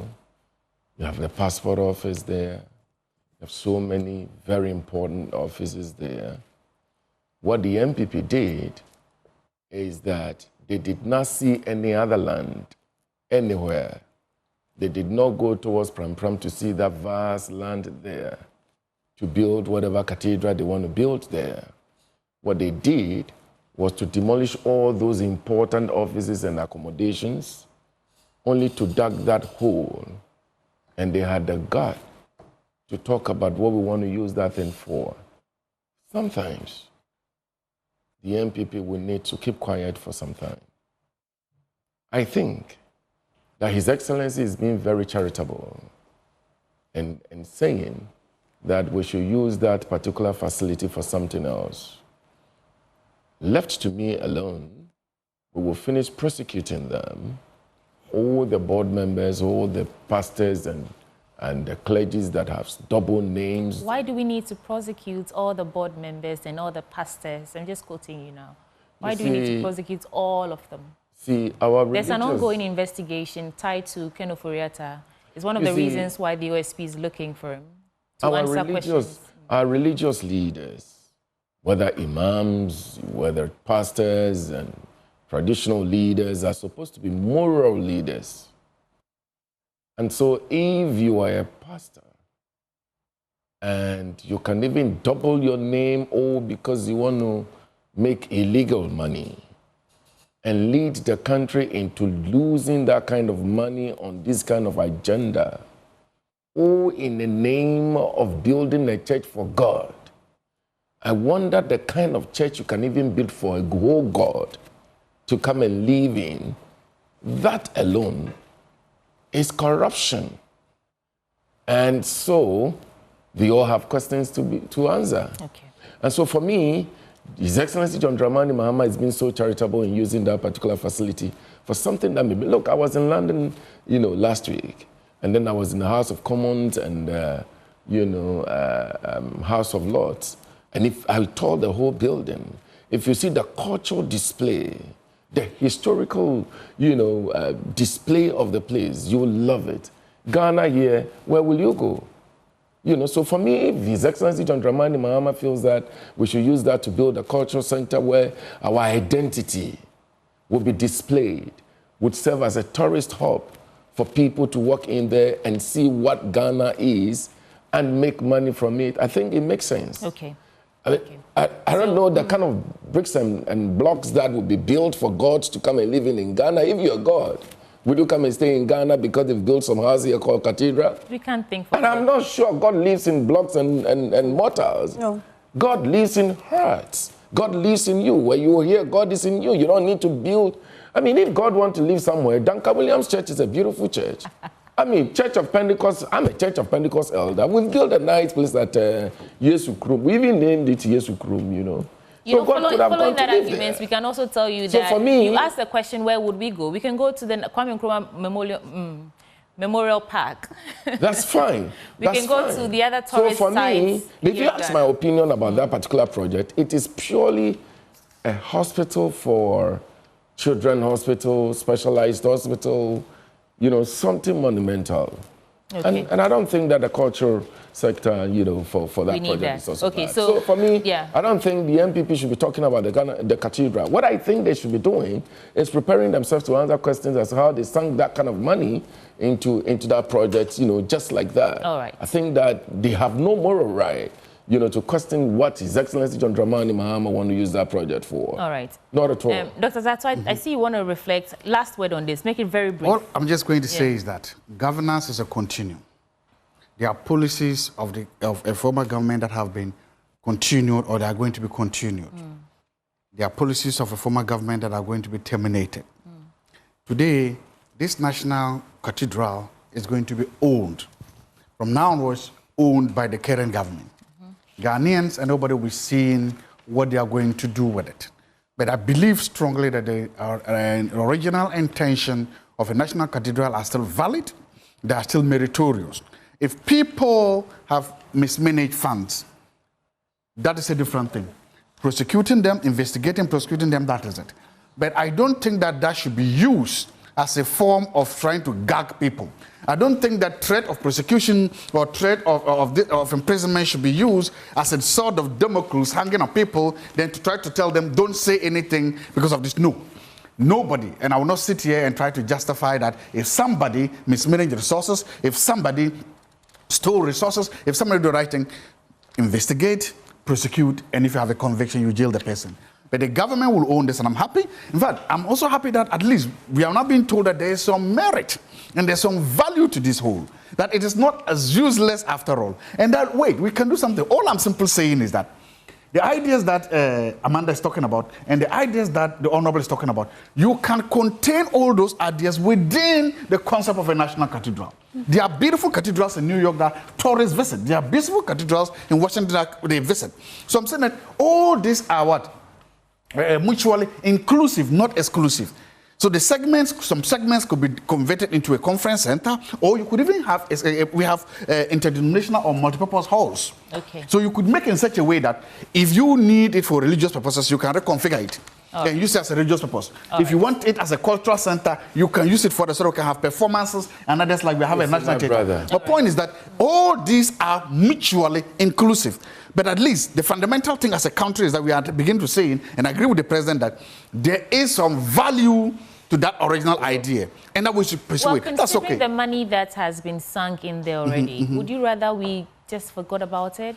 So that money would... That's why governments have voted. Government makes a choice. So I think what the government is saying is that if you were a member of the board or administrator or this or that thing, and you have wasted government resources and you have stolen government resources, if you understand, you should be prosecuted, investigate. I have absolutely no problem with that. That is fine. Then the question then is, okay, whilst you are doing that, what then do you do with what is left behind? And I think that is, you are beginning to see that. All I simply say, don't use the threat of investigation or the threat of jail or the threat of prosecution to then try to silence people from making the contribution. Do you think that the government I'm saying that it is being used as kind of a sword of Damocles hanging over, because you see people telling the board don't talk. Why shouldn't they talk? If somebody on the board has done something wrong, arrest the person, prosecute the person. But they should be able to talk. Just quick one. Doug, as at the time the decision was made to build that cathedral, when our CD to the dollar was skyrocketing, when the Ghanaian school-going children have no place to go to school, where we have no quality education, where the schools that we built were left into the bushes to rot, you thought that was the best decision to take at the time? You thought that was where we could put our money? No, he's asking me a direct question. Should I answer it? Doc, listen. No, are you asking me? If you ask me a direct question, let me answer. I'm not asking you. I think I'll give you time. Okay, to answer. I want you to listen. Okay.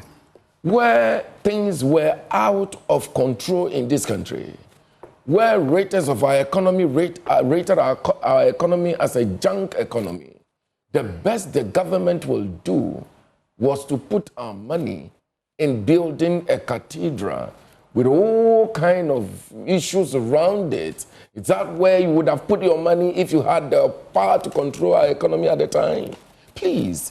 And then you're talking about value. You don't define value at that time, building the cathedral. What were you going to make out of it? Okay, so for the sake of time, I think you should land on this point. So please, 30 seconds, respond, because I think the question was attached to you. So the same things he's talking about still exist. The things he's talking about, everything the Honorable Minister, they still exist. I'm saying that they still exist. You mean today our economy still has problems? No. There are hospitals too that still have problems. There are schools still under trees. So my point, again, then you come back, then close the hole. The money you will use for the cultural center, put it into schools, put it in healthcare, put it in the big push project. My point is that governments make their own priorities. Government decide what's a priority. One flaw in your counter argument, which is he made a comparison between the dollar rate, the macro or micro indicators at the time that decision was made to build a national cathedral. Vis-a-vis right now, the current weather in the economy. Again, we've just been told that the CD stabilizing is artificial. That's what the IMF is telling us. It's not because of the IMF. But what do you see yourself? Well, I've seen that it's true. There's value to what they're saying. Every single economist in this country has agreed with the IMF that what you are doing is not because you're making the economy any smart way. You've just taken the windfall from the high gold prices to show up the city. So that's what they're saying. So my point is that governments make their own priorities. So you can now decide to say that, okay, based on where we are now, we are not going to pump any money into this culture because it's not a priority. We'll pump the money into big push. We'll pump the money into health. We'll pump the money into education. I respect that. But the president is making a priority, saying that we want to build a cultural center. It's not different from another president saying we want to build a cathedral. They are all governments choose or decide what their priorities are, and then they invest in those priorities. Okay, so this is how it's going to go. Amanda, I want you to break this tie for me in terms of the argument, the new angle that has been introduced in terms of why it was not the best decision at the time that we were making the decision to build a national cathedral versus right now. And on the back of what the IMF, what Dr. Zato is saying, the IMF's caution is that all these growth we're seeing is artificial. Do you think that it's the same sense we can apply now that it's still not all clear yet. We shouldn't be thinking about converting. Like the National Cathedral and whatever we are going to do with it should be last on our list of priorities. We shouldn't even be a conversation we should be having right now. What do you say to that? I think it should be the first on our priorities, because cultural development is what makes a nation, in terms of it is who are the people, what are they like, where do they come from, what is the cultural benefit of this land?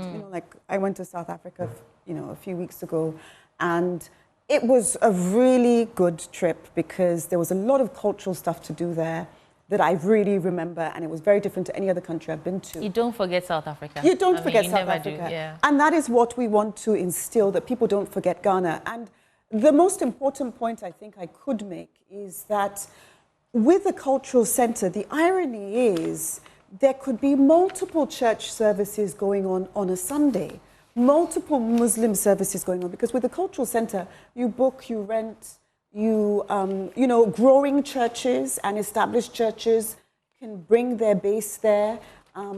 As long as you rent a room, then you worship, you carry on. And then other cultural things go on, and a library goes on, and, income generation for Ghana with every ethnic group welcomed, and with, it is for value, like the National Theatre is for value. So when you go there and they tell you to pay a certain amount, you pay it because it is of value.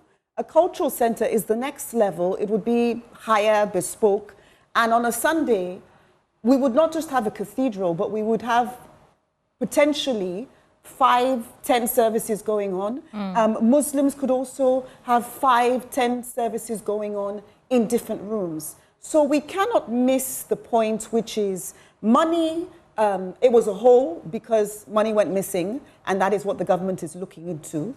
And if money is well spent on that center, it will no longer be a hole. Okay. And when you expand beyond just a cathedral, which basically means just for Christians, you can have a center for Christians, for Muslims, for cultural benefit, but above all, financial benefit for Ghana and highlighting us. All right. And that is the benefit for me. So, Mr. Vondi, the argument before you joined us was that the IMF has cautioned Ghana that the macro indicators this administration is touting as, as a result of, injecting dollars, gold, shoring up gold reserves, etc., fiscal, financial, stricter financial policy and all. They're artificial, and so we shouldn't jump the gun and go ahead of ourselves and start celebrating. And Dr. Zato says the IMF knows best, and so we shouldn't throw that caution to the wind. Amanda puts up a vehement argument against that, says IMF is not God, and we are a sovereign state, and we can decide to make our own mistakes. I want to hear your thoughts on that. This is what the IMF is saying. I am beginning. Did you say these IMF people? We yes, need them. When we need them, we don't call them I'm beginning to see them as organizations that really do not want the best for Africa. If you are doing the right thing, they have a problem with it. If you are doing the wrong thing, they have a problem with it. I don't know what they want us to do. They wanted us to leave our country's economy to go to the junk as it was, that as the MPP sent it, then they clap for us. They want us to see the dollar and the CD, the CD deteriorated. Is that what they want us to see? I mean, we have gold. We use the gold to solve our problem. You don't want it. What do you want us to do? I mean, the gold we have in Ghana is not finished. It's not finishing. We used it to support the CD and the strength of the CD. We all can see it. You don't like it. What do you want us to do? Look, go to UK. What do they have, actually? They have reserves. They have gold reserves to support the pound sterling. And that's why the pound sterling is really a very strong currency. What at all do they have? More than any other country. Okay? So we have gold. We have the sense of building a gold board.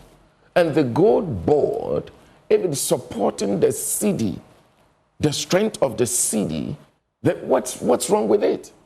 In any case, when we took over power until today, have you seen any fluctuations in the gains we've had in the CD against the dollar? And that is prudent management. Of course, if anybody advise you, it's fine. If anybody can advise you. Hold on. Someone can answer yes, because we saw the 10, 11 drop. No. I mean, you can say significant. No, because then the difference is not as much as the point is that You are looking at a dollar that the CD to a dollar was about 17 cedis and so on. Right. And so on. We've managed this situation, and today the dollar is 10, point something to about 11. That's remarkable. Within that space, have you seen that CD jumping up, off the roof? No, you've not seen it. It is because we're doing something good. It's because we're using the resources we have to support ourselves.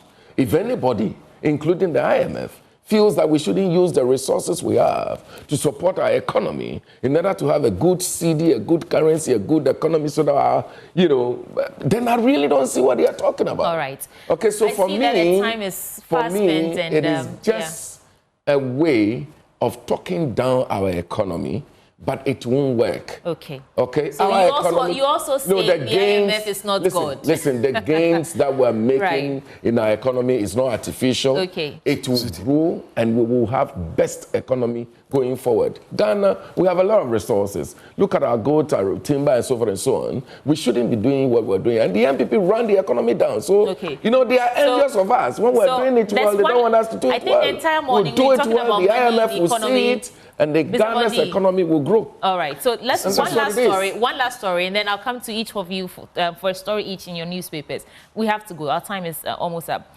Government releases 4 billion Ghana cedi to pay road contractors. I think this is an important one because we've seen the deplorable nature of our roads, especially where contractors have just up and packed and left because, they got the contract, there's no money, and so all these happening.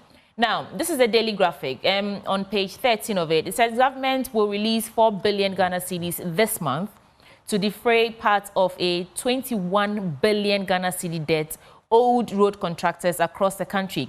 And that is according to Kwame Govins-Agbodja, the roads minister. And he explained that the move was to enable contractors to resume work and complete work on these stalled projects.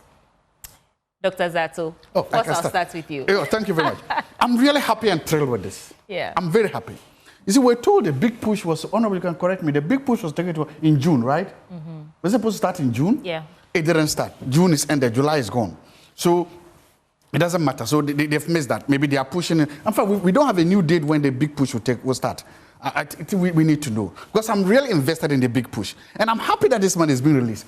Honorable, I beg you, if you go back to Parliament and you have the opportunity to talk to the minister, there's a road from Heng to JFEC to Tumu to Tuchilega in the Upper West region. It is the biggest road, the only road linking Upper West to Upper East. It is the biggest road connecting to Ghana's finest maize production, the whole world. Remember, we produce the best maize the whole world in the Sesala area. Mm-hmm. This road is also a national security road because sometimes when the road towards the east, the bridge is being constructed, all traffic now have to be diverted towards the west, it passes through that road. It is horrible. It is horrible. Right now, there are vehicles that may not be able to carry fertilizers to the maize farming areas. There are vehicles that may not be able to carry pesticides and weedicides to the farming areas. There are vehicles that may not be able because the roads are not good. So I'm happy. And I know that road has been under some sort of contracts. I'm happy that this money has been released. I pray and hope that some of the contractors on this road get some of this money so that they can go and start the road. I pray and hope that this road is budgeted for and that it is not excluded from this share. I pray and hope that the whole big project, big push thing becomes a success. And I pray and hope that the government begins to spend so that contractors and other sectors of the economy that depend on this will continue to get it. I am cheering for this money release. I'm cheering for the big push project. My only hope is that this road and other roads in the Sister Enclave are not omitted, are not denied their fair share of the national cake. And I'm happy for it. Look, when these things begin to happen, we will now begin to see the strength and the resilience of our economy. When we begin to spend, we will now begin to see what will happen to our inflation. When it begins to happen, we see, but I'm happy for it. I'm cheering for the finance minister for this. Thank you, Mr. Finance Minister, for listening to money. They make is that many contracts amounting to the tune of about 100 million or so. I mean, I can't quote the exact figure off the top of my mind right now. Were awarded without making financial provision for these I agree. contract. All I'm saying is that... Which is why we are seeing what we are seeing. Agree. So as you're praying and cheering... Yes. No. If you want to... they include the roads that you just talked about. The issue also is how we have come to be here right now. That is wrong. Again, I always agree. If you thought that the wrong thing was done in the past, correct it. That is why they are governments. Governments, Ghana actually voted for reset. So reset it. If people broke the law in the past, deal with that. If people gave rules, do that. But I'm also saying that whilst you are doing that, and whilst you are sharing this money, and whilst you are paying the contractors, don't ignore these contractors on this road. I don't know. So what I'm saying, simple matters do.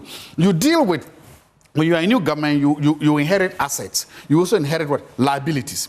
When you are a new government, you inherit policy promises that may not be budgeted for, others are budgeted for. In the complete sense of all these things, you then begin to prioritize what you can do and what you cannot do. The road minister has actually traveled on this road. He has promised that he will get the road done. I'm only humbly reminding him. And the honorable here, that when you also go, kindly remind him, he shouldn't forget the road. Because he told us that he will fix that road. I'm just begging you, honorable. Will you do that for us? Will you do that? So that we also get our share. That's what I'm saying. Please give us small. We just need our share. Yes. You're so excited. Thank you. Oh, this road is very important to me. I'm so excited. I want to see it happen. That is a demonstration of a sarcastical behavior. To your point about resetting, I hear some of these awards, contracts.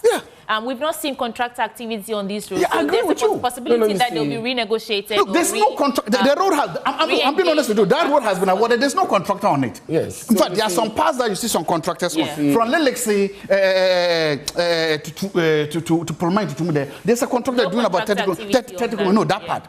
From Hadekwi to Lelexi to Tumu, there's a contractor about 30 kilometers has been done. But the one from Heng to Jeffrey and to Hadekwi has stalled. There's no contractor there. The one from Tumu to Navrongo to Chuchulga, there's no road there. So I'm being honest with you. I'm not being sarcastic. That's what I'm saying. You see, that's the problem your government created. Giving, contracts without source of, money to pay the contractors. Look at the Sawam Road, how it's being, how go to the history of that. This road is. These are roads that were given without any provision whatsoever to pay contractors. And these are things that you did running to the elections that you wanted to use to win votes.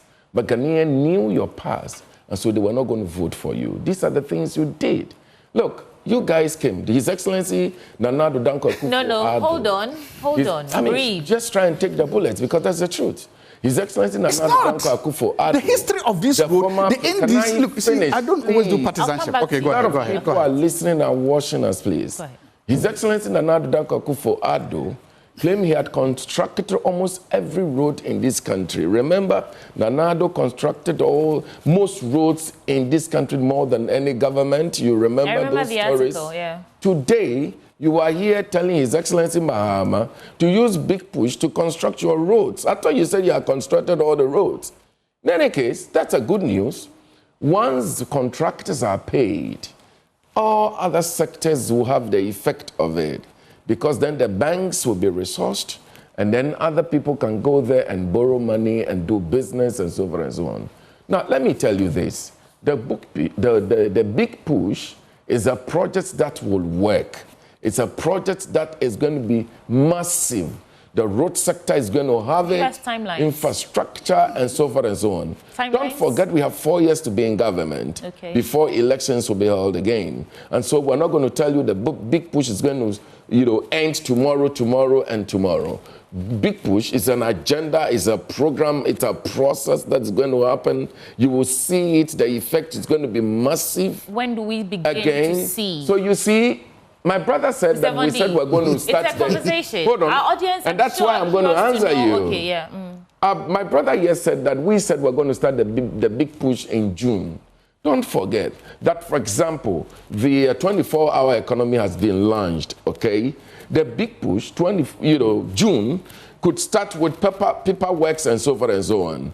Okay, so this release of money to pay contractors is part of the big push agenda. And that's what you're seeing. That's what is happening. So, look, the infrastructure development of this country is not going to, bring our city or our economy into any, disrepute, if you like. So for me, what the NPP is doing, trying to cut doubt and do it and let's see and all that, it's all because they were not able to do it and were doing it and they feel that they're not going to come to government again. And so they have to say something just to say, okay, do it and let's see. I want you to construct the road and let's see. Come. I thought you said you have done all the roads in this country. All right. So for me, it's a good news. His Excellency John Dramani Mahama is focused. He is going to do it and he will do it. Things will be bettered. Our roads will be constructed. Central region, we have very terrible, deplorable roads. Just take a look at even Greater Accra. Look at the roads that are within the cities. And even the villages and so forth. So things are going to work. You aren't able to confirm yet exactly when we'll start to see the big push. Whether it is the paper trails you talk about, like you don't have a timeline in terms of where Ghanaians will actually start to see this big push, because it cuts across so many: housing, road infrastructure, rail and urban transit, water and sanitation. These are areas of interest to the Ghanaian people. My dear, we're just... And it's a lot of money we're talking about. My dear. Which is why when people, people criticize the 24-hour economy and that 4 billion that we need, they say, well, you're talking about 10... What's the figure again? The 24... You're talking about $10 billion in one breath, big push. And then you say you're looking for $4 billion in another breath to facilitate 24-hour economy class. You see, the big... It sounds like you're, mentioning a lot of figures. Yes. And, Ghanaians are wondering how we're you're capable of doing it. Yeah. Do you know that even our death, international death, that we owe, the fact that we're able to work for the city's, strength, the dollar to the city rate to come down really had actually paid off some of our debt. You know that. Yeah. What it means is that we don't need so much cities to go and pay our debts again. You know that. Right. Now, we're capable of doing it. Okay? So leave it for us. $10 billion. Leave it for us. $10 I like that. billion. Leave it for us. We would find the money. The reason we put Thank God, we've just released $4 billion to pay. You are set to. Absolutely. It hasn't been released. Don't worry, to pay, our contractors who will go back to the roads and to construct our roads. All right. That's a good news, and everybody should applaud His Excellency Mahama. We will get it done. There is no two ways about that. All right. Jobs will be done. All right. No two ways about that. Amanda Clinton. I like that. There's another... I nearly said... Neutral. Yeah. Your name is Neutral. Please, let's hear your thoughts on this. My neutral voice is the Mahama administration is, 6 months in? Yeah. Roughly. A little over. Yes, a little over. And, it takes time to get money in, particularly when you're talking about billions. It is only as of yesterday, I think we got 367 million in, that is geared towards development-led projects, and everything that is described in the big push agenda is development-led. And I'm not saying that, IMF money is just going to be used for big push agenda, but it could help. And I think income generation is very much about setting your intention, setting your goal, setting the figures you're thinking about. And then once you do that, like business, you sit back and think, okay, so how's this money going to come? And, sometimes it's the human element of it takes 3 months, 6 months, 9 months. But if you set an intention and an agenda, and then you set a budget, why would you go against that? So it's about being positive, saying, well, if a couple of billion is for development, we hope it comes through. I'm not going to say, it didn't work. It's only 6 months in.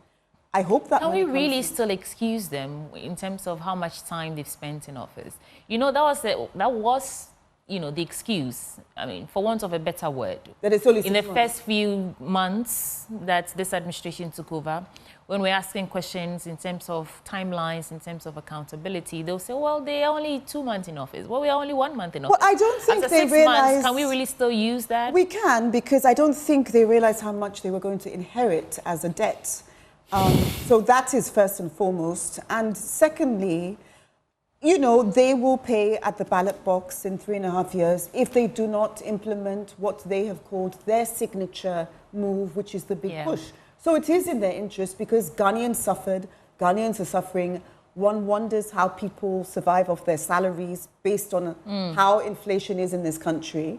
So if you don't implement things like big push, which will have a trickle effect on all the people that can be paid because of the subcontractors, et cetera, and people don't feel it in their pocket, the ultimate test is in 3.5 years. So it is in their interest to set this agenda, to brand it, which they have, to say what it involves, and to give an indication of how much they're going to get. But if that money doesn't come, and people don't feel it in their pocket and it trickling down, and they feel like they're suffering, they might do what we haven't done in a long time in Ghana, which is it will only be 4 years. Okay. You see what I mean? Right. So I have, you know, I'm always positive about things like this because it's like business.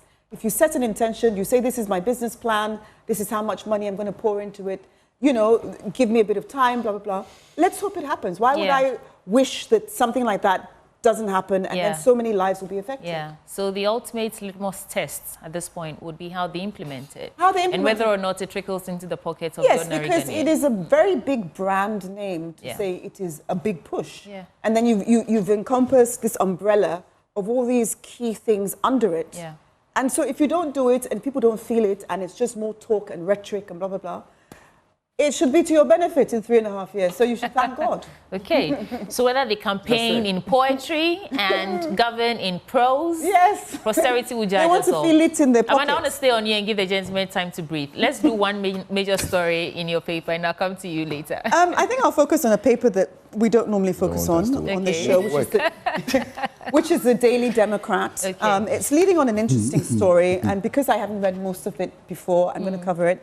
It's about E&P defends 100 million Azuma mine deal. And it obviously involves President Mahama's brother in terms of E&P. And so on one side, people are saying it's state capture and forceful coercion and takeover. On the other side, E&P is saying that the company maintains that all key transaction milestones occurred before the 2024 elections, countering any claims of political interference. And although, you know, this deal, it involves internationals, including like an Australian company who originally owned this and have gone to arbitration. And now it seems like a Ghanaian company fully owns this, even though it's in arbitration. For me, it marks one of the largest locally owned gold mining initiatives in Ghana, signaling a shift away from foreign-led mining. So there is a positive angle to this in terms of Ghanaian-led, but you know, because arbitration is still going on about this, where both parties are arguing different things, it will be interesting to see when that arbitration concludes, how, if at all, it can affect this deal if sovereignty trumps everything else. I mean, so this is an interesting deal for me just because I didn't know much about it and the Daily Democrat just covered it, basically. Okay, so, I mean, yesterday we even got into the story about E&P, of course, you know, a wholly owned Ghanaian company. Leading the charge in mining, because we don't see that often. Even when you look at the oil sector, as much oil as, you know, and we have found new, you know, places to, you know, find oil. And we are still depending on more imports to fuel everything we need than exports. So if we have a Ghanaian right here in the country doing that, so like you said, it's controversial. And I'm not a lawyer, I don't want to get into the nitty-gritty of that, but I want to hear, Mr. Vondi, your thoughts on this. People have also said that this is a political favor because Ibrahim Mahama's E&P, because of his exposure as a brother of the president, you know, that name automatically opens doors. So that, is it 10 million or 100 million from ECOWAS? 100 million. 100 million. Yeah. That's only because, not only, but mostly because of this political exposure and undue advantage. Well, I'll be very brief on that. You see, we kill our Ghanaian companies when we begin to say things like that. You know, fact that His Excellency John Dramani Mahama is the senior brother of Ibrahim Mahama does not mean that Ibrahim Mahama should not do business. I'm sure that we all know in this country that Ibrahim Mahama started doing business before His Excellency Mahama became president, even in 2016. Does it mean that the fact that his brother is president, he shouldn't do business? I'm not saying that he should use the position to state capture, you know, things for himself. But I'm saying that there is no justification whatsoever to say that engineers and planners should stop doing business just because that his brother is president of the Republic of Ghana. Look, you remember the Nyinahini issue, right? Where His Excellency John Dramani Mahama's brother, Ibrahim Mahama, engineers and planners wanted to mine, the Nyinahini, bauxite issue. And this government, the past government came in and took the deal from him, handed it over to this Chinese government that were going to take money to come and construct our roads and do what have you. A business that a Ghanaian company could do, we decided to take it away from him, handed it over to the Chinese people. What was the benefits that we got from that?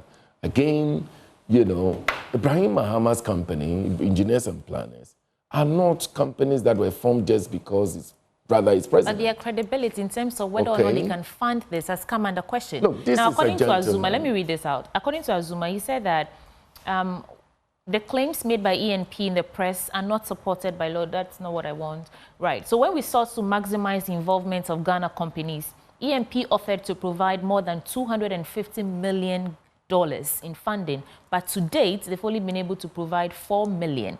And so they're concerned that if you've given this contract to a company without a demonstrated ability to fund it, then are you not shooting yourself in the leg? You see, there is a company in Bolgathanga, Cardinal Maldini.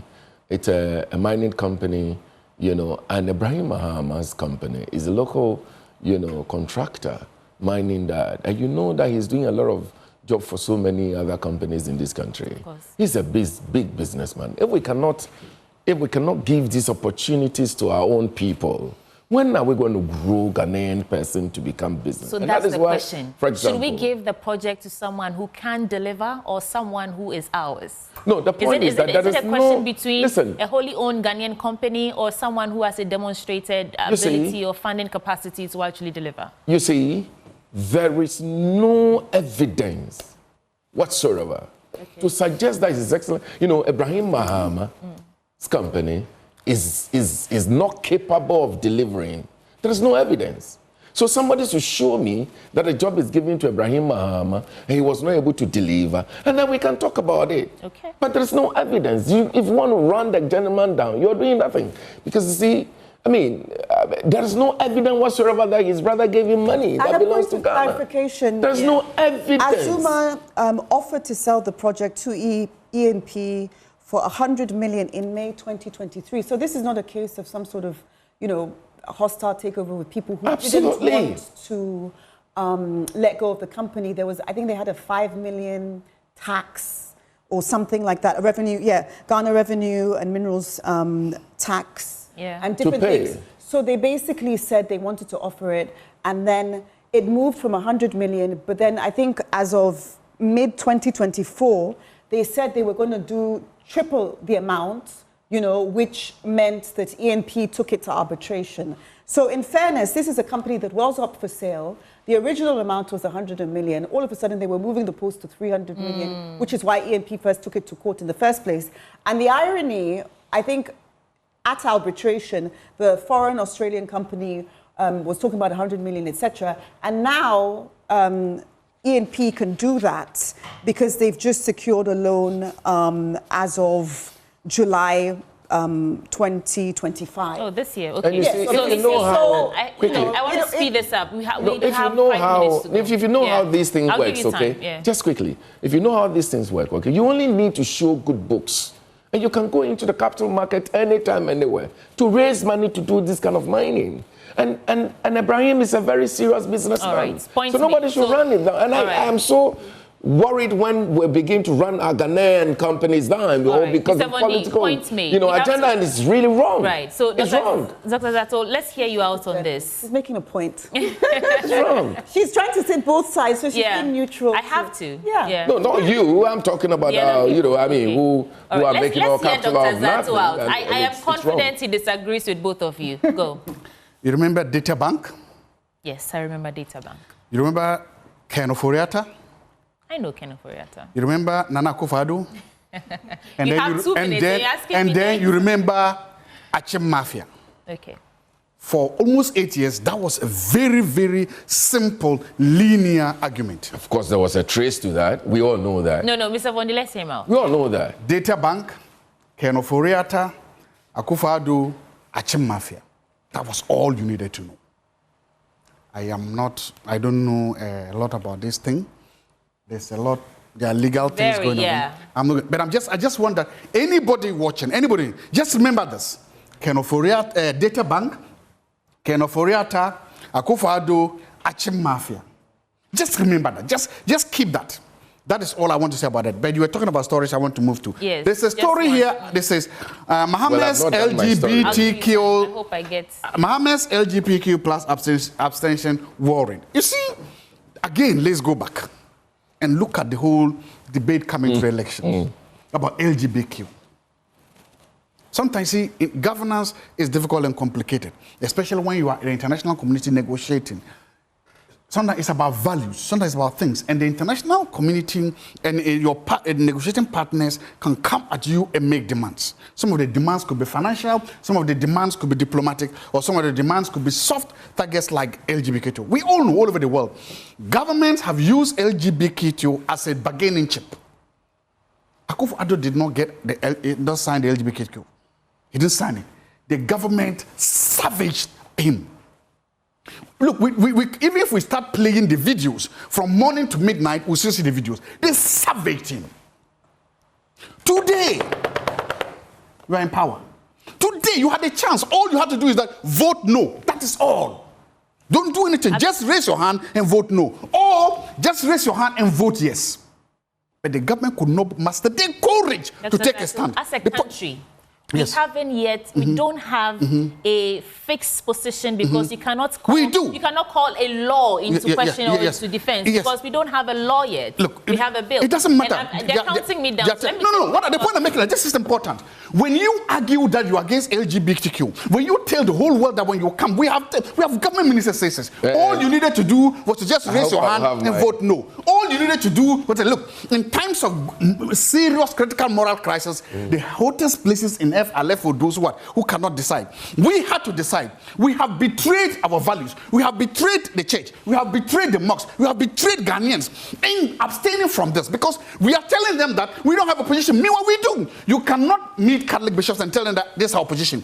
You cannot campaign that this is our position. And then when they stand to take it, you don't do it. That is a betrayal of the people's trust. The new republic. We betrayed the Mr. You have betrayed the people's trust. And it's important that we do it. So today, what are you going to say? Oh, calm down. You are in government, so give us a response. Why did you abstain? I know abstaining is in itself is a decision. No, but out of the 19 countries that voted no, 25 countries voted yes. We and 2 other countries abstained from the entire vote. Why? But the truth is that Ghana is not a supporter of LGBT. So why not vote no? Hold on, please, hold on. Now, the decision to abstain, with the greatest of respect, I do not have any information. And so I'm not going to go so much into it. Let me not say Amanda, things that I do not know. You are a lawyer. But the point is that I am not a supporter of that kind of behavior. I don't think my church is a supporter. I don't think His Excellency John Dramani Mahama supported that. He should vote no. But the decision to stay out of it, just vote no. All right. And so I'm not going to congest anything. So I thought I was going to do my last thing. Just vote no. I thought I was going to do my last thing. Bring the tie for me. How do you feel about this? And give me where your legal hat right now and tell me how does this make us look as a sovereignty? It makes us look like we don't want confrontation in relation to, the political nature of LGBTQ questions. We are conservative but cautious about, putting some sort of firm vote. And, it reflects a quieter, more inclusive posture than has been demonstrated by perhaps the Mahama's government. But who knows, maybe it's an evolving, more mature position where, yes, you say all this rhetoric like, we don't want it, we don't want it, we don't want it. But sometimes keep quiet, reflect as to what is the nation's posture, and then move forward. That's our time. Read the headline, read the headline. The bombshell, Tokonu drags nation to ECOWAS court over sacking bid. Yeah. So well, I just pray that she knows what she's doing and she has the rights to do it. So she should go and lose that one. I think she knows that. That's why she went to the ECOWAS court. I wish I could deal with it properly. Those who join us for the conversation this morning, Dr. Joshua Zato, Senior Lecturer, Department of Political Science at the University of Ghana. Mr. Bondi, no one can hear you. And we have David Bondi, he's Member of Parliament for Chifuiti Mokwa, and of course Amanda Clinton, Head of Chambers, Clinton Consultancy. It's been a great conversation this morning on the AM Show. But stay with us, because when we return from the break, we get into our big stories. And the AM Show, of course, is sponsored by Waylead Properties. We provide quality housing at affordable cost and with a flexible payment option. We'll be right back.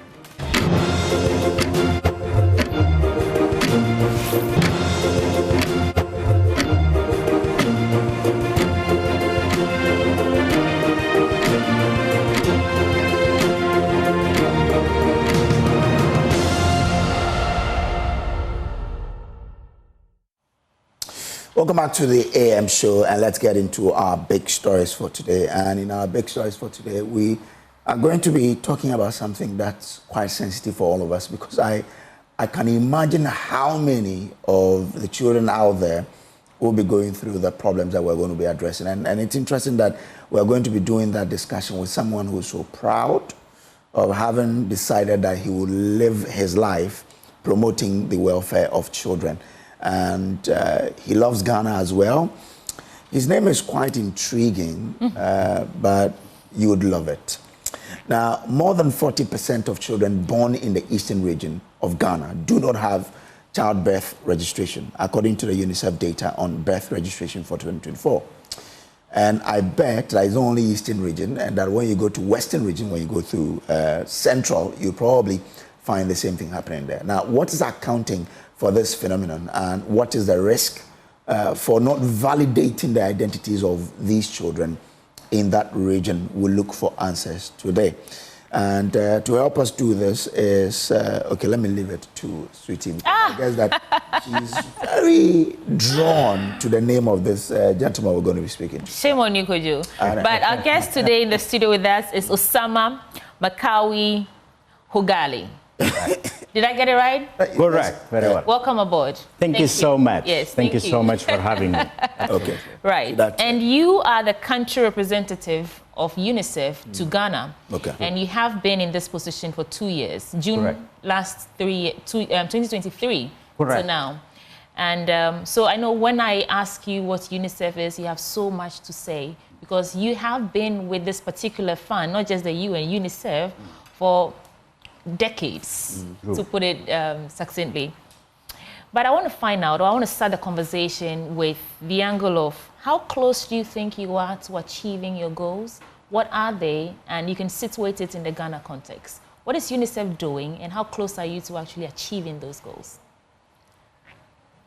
Thank you very much, first of all, of having me today. And indeed, I'm very proud to be spending almost entire my life or my career to be working for children, because this is a mission and not a job. So we have a mission. I would like to answer your question by saying, how far did we come from the day I joined? And where are we today? The world have come a very long way. 3 decades ago, children in schools are much more fewer than today. Children who have been able to receive their vaccination are absolutely were a fraction of the society. And today we have the majority, and we're talking about those whom we have not been able to reach. So we are there. And we have seen that the child mortality reduced dramatically, child morbidity also reduced dramatically. Commitment to child rights, it's increasing. Having said that, it does not mean that we are not seeing new challenges that are coming for children. I guess today the world is not a safer place in terms of the conflicts we see children suffer from. And children are impacted, and often that are forgotten in the climate change and the impact that happened to them. That conversation is not happening enough around the world to see what happens to these children. So I would say I'm very happy of what we've done, but the road is still long, and there is more need to be done, and these challenges are changing as we progress in our lives. In Ghana, Ghana has done very well. You have come a long way, and I think I always tell the children and the young people that I meet that they have to be very proud that they are Ghanaians. Having my personally being an African, I'm so proud of Ghana as well. We look up to you, and Ghana have come in a very amazing journey where you've been. Okay. Has more to be done? Yes, there is more to be done. Could you? What are the basic challenges of confronting children? You mentioned earlier that you've been to all the part of the northern part of the country. Correct. What do you see to be the basic challenges confronting children of this country, even though you say we've done better? The main challenge is the equal access to essential services, education, health, protection, as well as simple things as base registration, as we've been talking about. I think there are big gaps. The government produces what they call the district league table. And in that table, you can see the disparities that are happening between the regions and the districts, and we're seeing those wide. I think the aim here is to close those disparities and to look into strategies and planning system or approaches that would reach the most difficult to reach children. I think we're talking about vulnerability and leave no one behind. Who is that one is left behind? That's the question we need to ask. And do we know the factors causing those challenges? Because when you know, then you can be able to deal with them. One factor I am absolutely getting more convinced about, that the one-size national planning fits all, it doesn't reach them. Neither the one-way budgeting. We need to have a deliberate specifically addressing the hard-to-reach areas because the context is different, the challenges are different, and they need a different approach to reach them. I think that's a national dialogue need to happen, and I hope that Ghana would carry on having that differentiated planning, if you like, in order to be able to reach to everyone in Ghana. You mentioned hard-to-reach areas. Correct. Recently, you went to the Afram Plains, right? Correct. What was so, because that's also one of the areas that we consider hard to reach. Correct. What was so special about that particular trip for you to have been there yourself? Why did I choose to go there? I chose to go there because I went through the statistics and I was reviewing, in particular, the birth registration performance in the country. And it actually strikes me that, as you said at the beginning, almost more than 40% of the children and in that region are not registered, are not captured, are not counted. And I wanted to understand why. What happens? Why is in that region? And I was told initially that the terrain is very difficult, the access is very difficult. And I said, I want to go and see how difficult it is. And it's not easy, but they're reachable. I was there, so we can reach. If I can reach, everybody can reach. So that is the point I want to make. I want to make these people, there are ways to reach them. That's what I'm talking about the differentiated planning and the differentiated effort to provide the services where they are. There must be something about the data that made you wonder or triggered you to figure out why these children are not registered, which will speak to the significance of registering birth. Correct. So educate us on why it's absolutely necessary that every child that is born in this country is registered, and then we can follow your thought or plan on this. Yeah. When the child is not registered, the child is not counted, right? Yeah. When we talk about how many children we have been able to bring into education and how many are yet to be brought into education, keep in mind, those who are not being registered are not part of those not counted. So the base of our planning is wrong. The child is not registered, almost they do not exist. So they are invisible. So I think it's very important, and it's a very important human right that child is, number one, having the identity and to be registered as a human being in there. I have seen it in many countries, what the impact that can happen. It's not only to the child, but I can tell you, it can be a public health threat. I have seen outbreaks in countries where we had an argument with governments where I worked before. Why do we have an outbreak while our vaccination coverage is so high? And we found out that these outbreaks are on the children who are not registered, who are not part of the denominators of the vaccination. So, and we got polio outbreak, despite the huge figure of coverage that we do. So coverage is about those who have been registered, and coverage miss those who are not registered. And that's how important it is. Go ahead, Coach. But recently, when it comes to the birth and registration of kids, we heard of the shortage of the papers that were to be using, even given the birth certificates to these children. It's intriguing.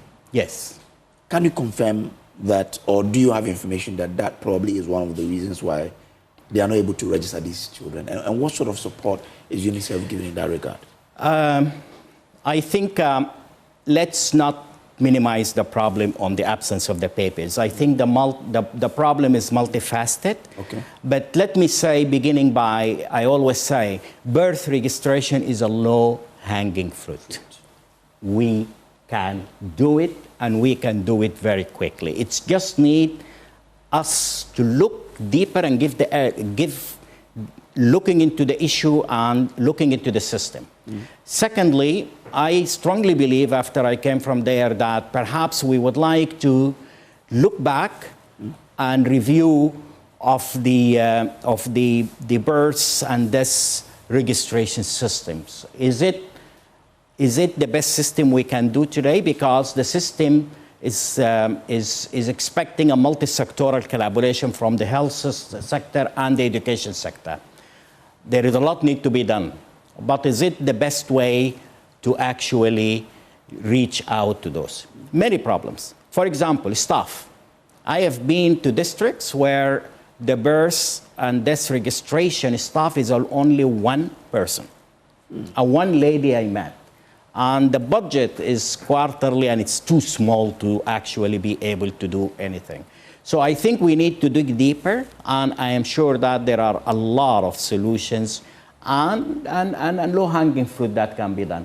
I am absolutely confident Ghana can do it. And because where you are today, it does not commiserate with the percentage of birth registration coverage. Your other indicators by far ahead, and I think this is a low-hanging fruit for Ghana. Once you identify it as a low-hanging fruit and that there's a lot we can do, is there a proposal from UNICEF as to how we can go about it? Yes, there are several proposals. I think I am calling for the whole stakeholders to come together and review the system itself. I think we can learn from other country experiences on how we can simplify the registration, the birth registration system in Ghana, and that is something that we can do. I don't want to come with a prescriptive effort, but my call here is that we need to give it a bit of the attention that it requires, and I am sure, 100% sure, we will come up with a very doable solution into these areas and a more efficient way to carry out the registration systems. Let's talk about the M-birth registration system, which I think was rolled out in 2016 or so. Right. That's like the mobile registration system. Correct. Where every child can have access to be registered and all. Do you think that it is not, it doesn't hold the key to our quest to register all births, especially in the rural areas? And if so, what are the gaps so we can begin to close those gaps? Because I think it's an initiative that could actually solve the problem, because then you don't have to go to a central place, an institution somewhere before you get to register your child. Indeed. So what are the gaps there? Indeed, there are a number of gaps. Number one, the hard-to-reach areas, we don't have enough staff to reach them. So I've just talked about one staff for a whole district. You can imagine how much that staff can do. Second, that staff budget is too low. It's too low. What I have been told, it's a 500 CDs quarterly. So that need to be reviewed and to be able to carry out the job. 500 Ghana cedis per quarter. Per quarter. That's what they receive. That's what they have received. They receive. Tragic. So it's too low. Second, I think we need to look into how we can build on the existing access that at least the health system has and the education system has. Because for the time being, we know that the health system should inform the birth registration, and they claim that they do. And they send it there, but there are no certificate comes back from there. And that we need to strengthen that collaboration with them. The education system is supposed to be an informant. If they identify a child without a birth certificate in school, they should inform the birth registration, and it's not working, and it's not happening. And often the teachers and even the health workers at the CHIP compound, they do not know that this is actually what they're supposed to be doing. So there is a lot of work need to be done in that area, and I think it's still doable, and it's still something Ghana can Let me stay on this for a tad bit longer. I was reading, in preparing for this conversation, that this challenge is tied to the number of Ghanaians who prefer to have their children at home rather than go to the hospital. Because, if you go to the hospital, it's automatic. And it's also, drawing on the increasing number of, the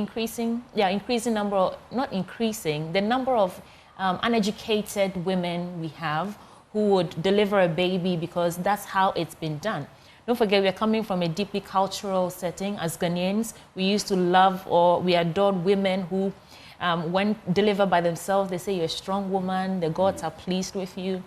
How do we begin to reorient that mentality? Because then if you understand the advantages you get having your child delivered in a hospital, some of these problems would be solved. So I think we can discuss this without touching on the people who choose to have their children at home, because that's the best they know. So where do we begin to reorient that mentality, that whether or not you want to have your child at home, have a healthcare professional there? I don't know what the solution is, but you are the expert, so let's talk about it. I think, number one, we would like to have every child delivered under a medical care. I think this is what Ghana is inspiring for, and that's what you are working on. And we make sure that safe delivery is important. Safe delivery. As 2 days ago, I was attending the launch of the VNR report by His Excellency the President.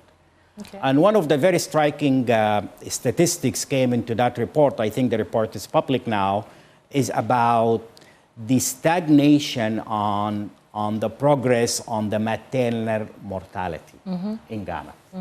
We still have over 300 maternal deaths for every 100,000 live births, and that is too high, right? Yeah. And for that reason, we must improve the safe delivery under trained health professionals.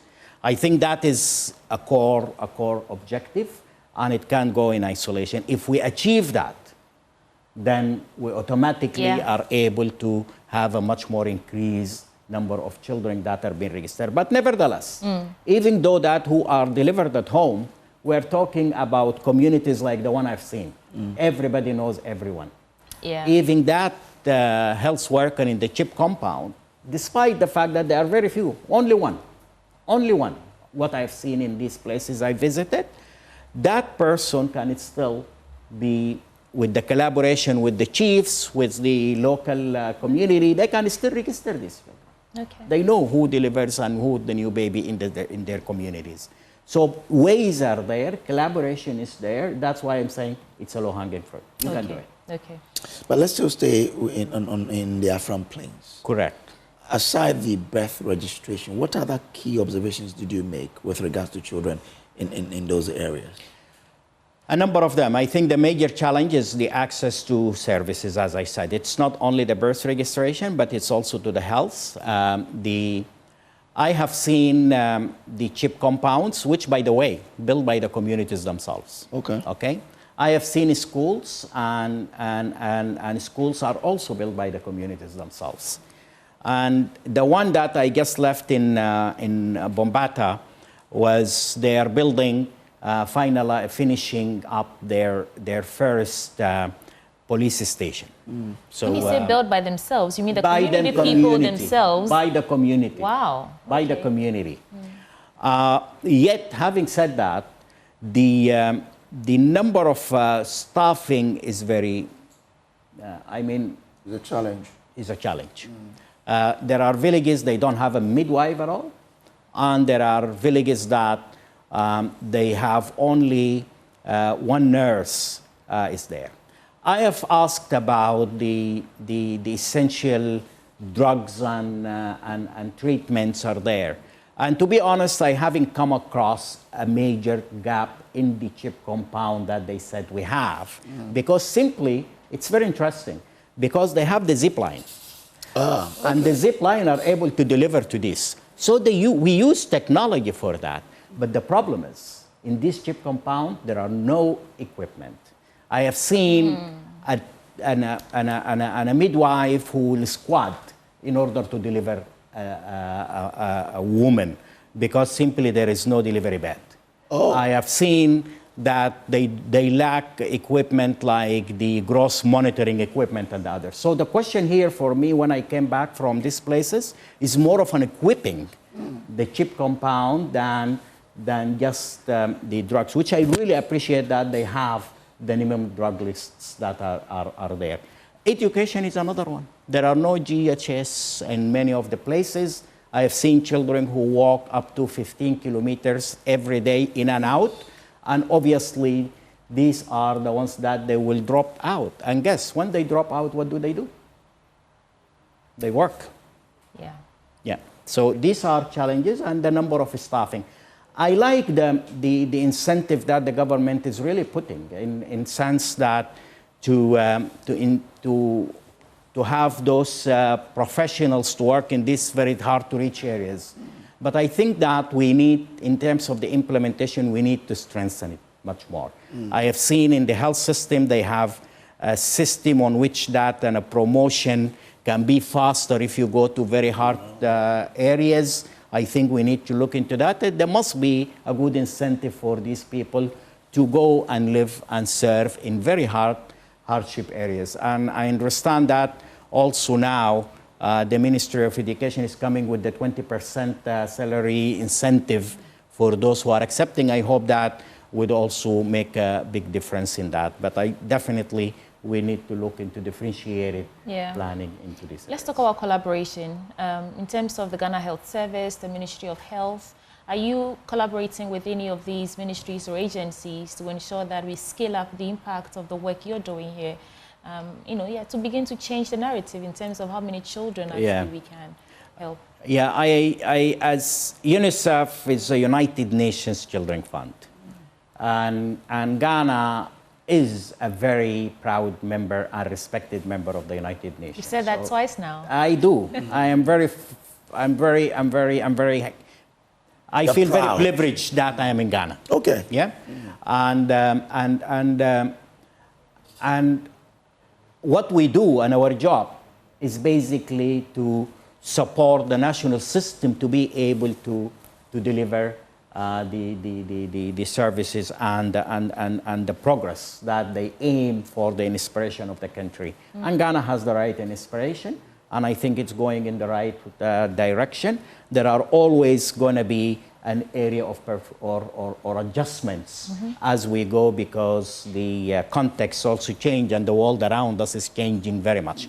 The point I'm making here, among all of these huge priorities in front of us, we in Africa, we need to understand our real capital is in our demography and our young people, because that's where we stand out from the rest of the world. Yeah.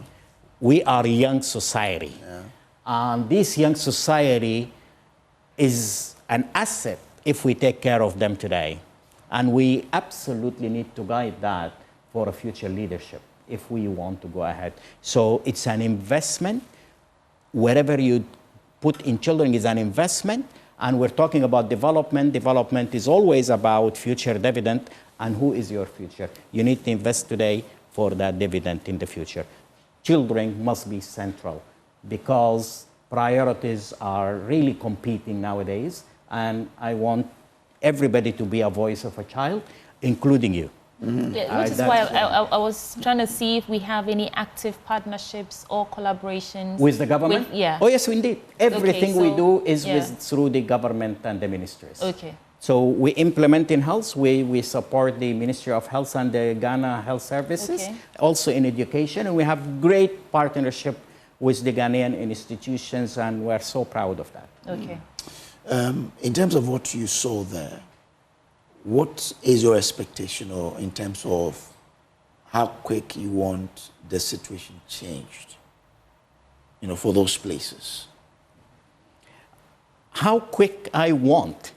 There is a difference between what I want. I want it to change today. Okay. But I am going to spare no effort in order to carry this message back to with me here in Accra for the decision makers and propose some solutions on the table. One thing I would like to really look at, for example, access to education and having schools. We can't have a school in every village because we don't have the critical mass for students. But let's not forget, we live in this world today. Technology has provided a complete new definition for what access means. So can't we have a dialogue between the academia and the technology innovators and look into what can be a new model of delivering education? So that model, which is a generic one for everywhere, perhaps it's not the best solutions, but I would like to have our academia, and we're going to work with that. The University of Cape Coast, they're really good in that. And also we would like to look into the private sector, who would be looking at the technologies that could be actually used in order to help with continuing at least the learners, our young learners continue their education. So in a reasonable way. There are many people watching us today who have the resources and the will to do something positive for children, but they probably don't know how or where to start, because these are private individuals who, probably just sitting and twiddling their thumbs because government has not come to them to say, hey, bring your resources into some sort of pool so we can go to the eastern region or the other regions and save the children. What would be your message to such people who have the means and the will to help? My first message to these people, number one, I will thank them for their generosity, because I know that the Ghanaian are very generous in terms of the goodwill that they would like to help others. Number one, that's number one. But the question here comes that I would like them to ask themselves, are we going to continue to provide charity, or we would like to provide empowerment, right? Because if you provide somebody a meal, you can also provide that someone a fishing net. Then with that fishing net, you have fed that person for the rest of their life rather than a one meal. Yeah. I think we need to ask about what is this contribution collectively. And I can tell you, this contribution collectively, if it's put in the right direction for the public good, it's going to make a big difference. The life today have changed, and the expectation of the role of the private sector, they need to play that role, and I think it's an ethical question. And when I talk about children, do not forget, these are children of the staff of that private sector too. right? This is their own children. Right. Yeah. Their staff, these are their children. Yeah. And these are the facts. Well, and I guess that if you're an organization out there and you're listening, these words should move you to keep doing the things you do. If you haven't started, this is time for you to start to help people in hard-to-reach communities. Because look, we've made it such that even reading and writing is a huge problem for some of these kids. Correct. You won't imagine GHS, 3 pupils who cannot really construct words correctly because of these challenges. Access to educational materials has been a challenge, you know. So I think this call is something that we all have to pursue. Absolutely. But you've worked in this country for 2 years. Correct. What would you describe as the, you know, what excites you about your job here? And what is that key thing you've done that you're proud of within the 2 years that you spent here? I must say, when the Ghana Post appeared, I had to beg to come. I wanted to come to Ghana. Oh, okay. And I really wanted to I expressed strong interest in coming to Ghana, to my headquarters. What about Ghana? Interested. Why Ghana? You need to know. Ghana, number one, is the first country on earth who have ratified the Convention on the Right of the Child. Okay. Many people don't know. You should be very proud. To me, personally, that what we call it, the Convention of the Right of the Child, was born here in Accra. Sure. That is, you need to know, and you should take pride of that. Second reason is that as an African, I've seen Ghana, and we always looked into the trajectory of your progress and your development, and I was very impressed. I'm an economist and a development worker, and I've been looking at what's happening in my continent. Ghana, you stood out. You stood out on your journey. Okay. And I wanted to see that myself. The third point in coming to Ghana, I just wanted to be part of that success story between the combination of a development trajectory, but also the child rights commitment. And I must say, what motivates me since I landed in Ghana as a representative, my job is basically to advocate, to convince people on child rights, right? Yeah. I don't have to do that in Ghana. It's a question, there is no lack of commitment for child rights in Ghana.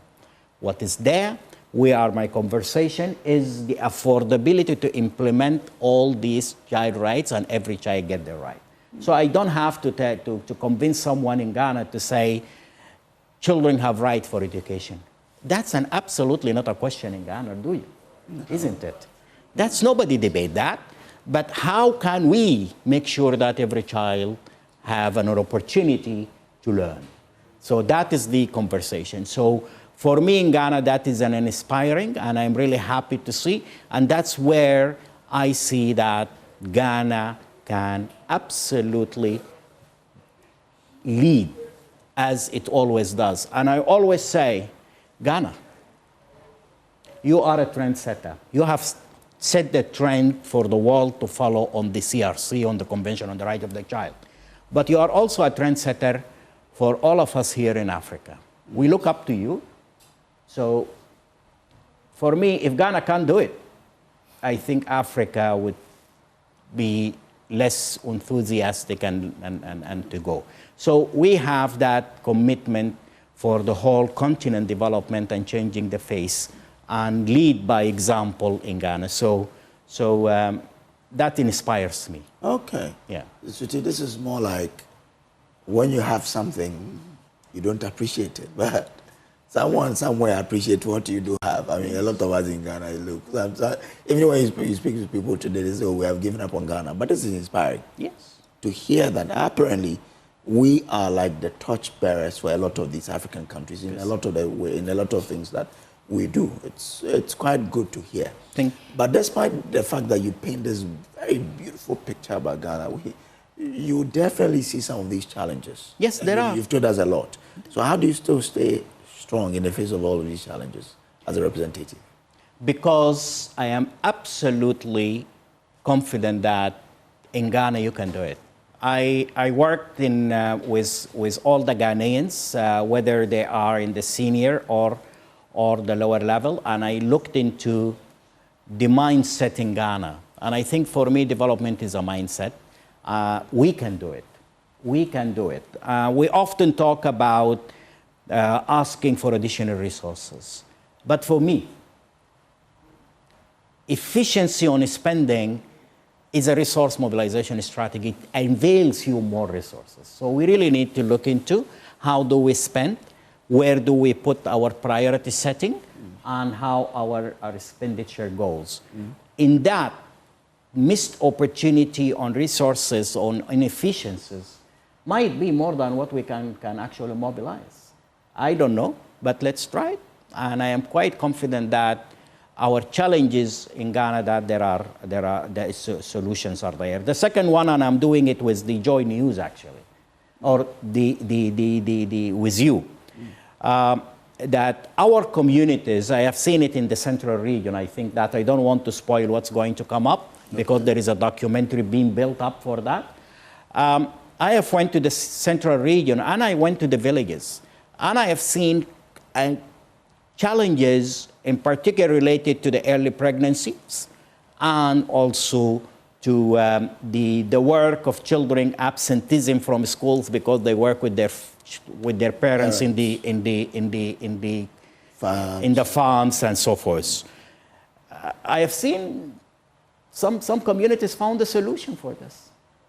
That story by the communities themselves need to come out because other communities can learn how to do it too. So a lot of these challenges are actually, the solution exists within the communities. Please, pray tell, what are some of the solutions? What did they do? What did they but I am going to spoil your documentary that is being prepared. He mentioned that there's a documentary coming. So you can tease us and not necessarily spoil it. Okay. Yeah, but it is in that, and there is a beautiful story coming up, and I think you are building on that, and I think that's the right thing even the media should do. Okay. Bring us those stories. That knowledge for horizontal sharing is so important to contribute for development. Not every problem needs a massive resources. There are problems that we can solve them by learning from each other. And I want that community examples to come up, but also by being there, you will be the voice of these communities who are seldomly reached. Okay, so he still didn't give us the solution anyway, but we'll wait for I think there was a part of your question that I wanted to get an answer in terms of what you're most proud of since you've been here 2 years now. In Ghana. What are you most proud of? What is the one thing that you have done or you led, an initiative, a program, something that the results just is one to die for? What's that thing for you? Let me get the very new one. I am so proud about the introduction of the new vaccines. That is just a couple of weeks ago. Okay. I think the HPV vaccine is one of the proud stories that we have come up. The list is long, to be very honest, since we have come. The whole issue around the focus around the foundational learning is another excellent initiatives, and it's expanding. I am so proud about the ISS, that the integrated social service approach, which is a really innovative approach of having all ministries working together and reaching out to help the children who are in need. I am proud about the progress that is happening around the LEAP, despite the fact that I know there is a lot need to be done. And by the way, when I went to these villages, I haven't seen anyone registered in the LEAP in there. So these are the most, so that's one of the things that the gaps we need to cover. But there is a huge, progress in that. And the commitment to children, I think that's the most important part. Keep up that. Okay. Thank you for coming. Yeah. And I think we have a minute for your final words. There is a central message, I believe. If you don't remember anything from the conversation at all, what is that one you want our viewers to remember and take away from this conversation? And you can look right into your camera.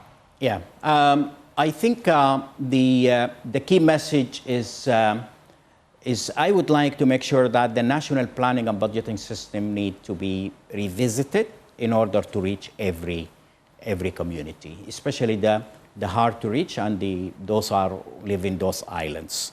The second message I would like to have, I think we need to have a stakeholder dialogue around the access to services, whether it's in health, LEAP, education, and others. But I think a national dialogue is required in order to really look into how are we accessing and the service delivery in the very hard to reach areas. That's, I think, an important message for them. Look at your staffing at the very difficult places in health, in teachers. We don't have enough of them. Not to speak about the social workers themselves. So in those, take advantage of technology and redefine what access means.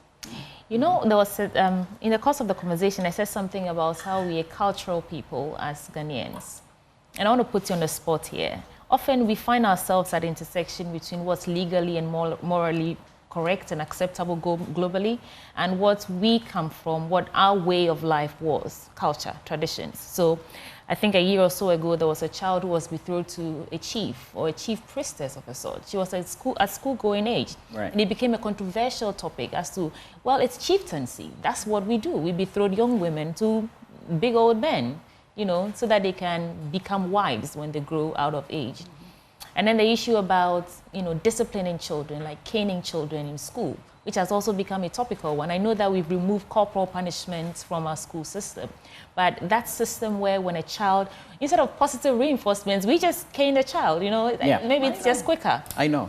What is the posturing of UNICEF on these matters when there's an intersection between what's culturally accepted by a people, for example, the caning, the betrothing young children to be wives when they grow up, and all these outmoded cultural practices, and what globally the world is shifting towards? Where do you draw the line? There is no line to be drawn. You know, we all love our children, don't we? We do. Right? We all have the goodwill for our children. And so do UNICEF. When we say, do not hit your child, for a reason. Because now the science have really come out and told us what happened to that child brain when you hit that child, the neurons and the damage you make in the brain. So there is a reason. And I think the question here is about that we don't differ, but I don't think that the engagement with the traditional leaders or with the religious leaders, wherever that we have a gap in understanding, is enough. I think that dialogue need to be really much more deliberate in the sense that to explain why do we say that. And I can tell you, we will all agree, because the fundamental issue here among all of us, we would like to have the best for our children. And that's where we agree.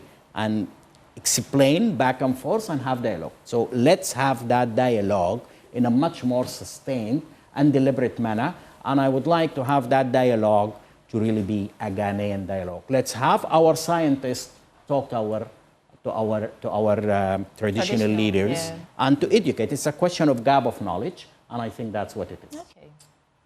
Well, that's it. It's a gap of knowledge. Yeah. If we knew better, we'll do better. Yes, that's what you're saying. Exactly. Yeah. Well, thank you so much. So this is the country representative to Ghana, UNICEF representative to Ghana, Ghana Makkawi Khogali. And it's been a pleasurable conversation. Thank you for joining us on the AM show. Thank you very much for having me. Okay. When we return from the break, we'll tell you more on the AM show. Please stay. We'll be right back.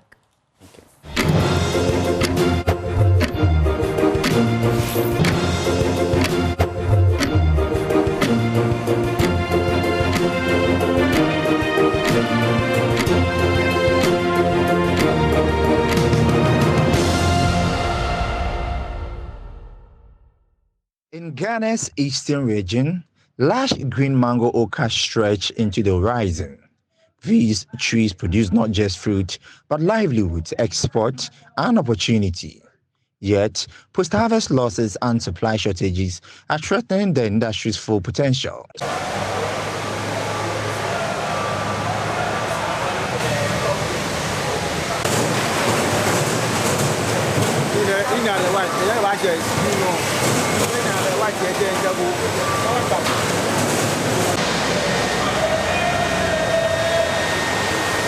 To change this, the Tree Crop Development Authority is stepping in with a bold new strategy. Chief Executive of TCDA, Dr. Andiose Okra, led a team on a working visit to HPW Fresh and Dry Limited and Bomat Farms, two leading mango processors and exporters in Ghana. That's the reason why I like coming to the field myself to see what is happening.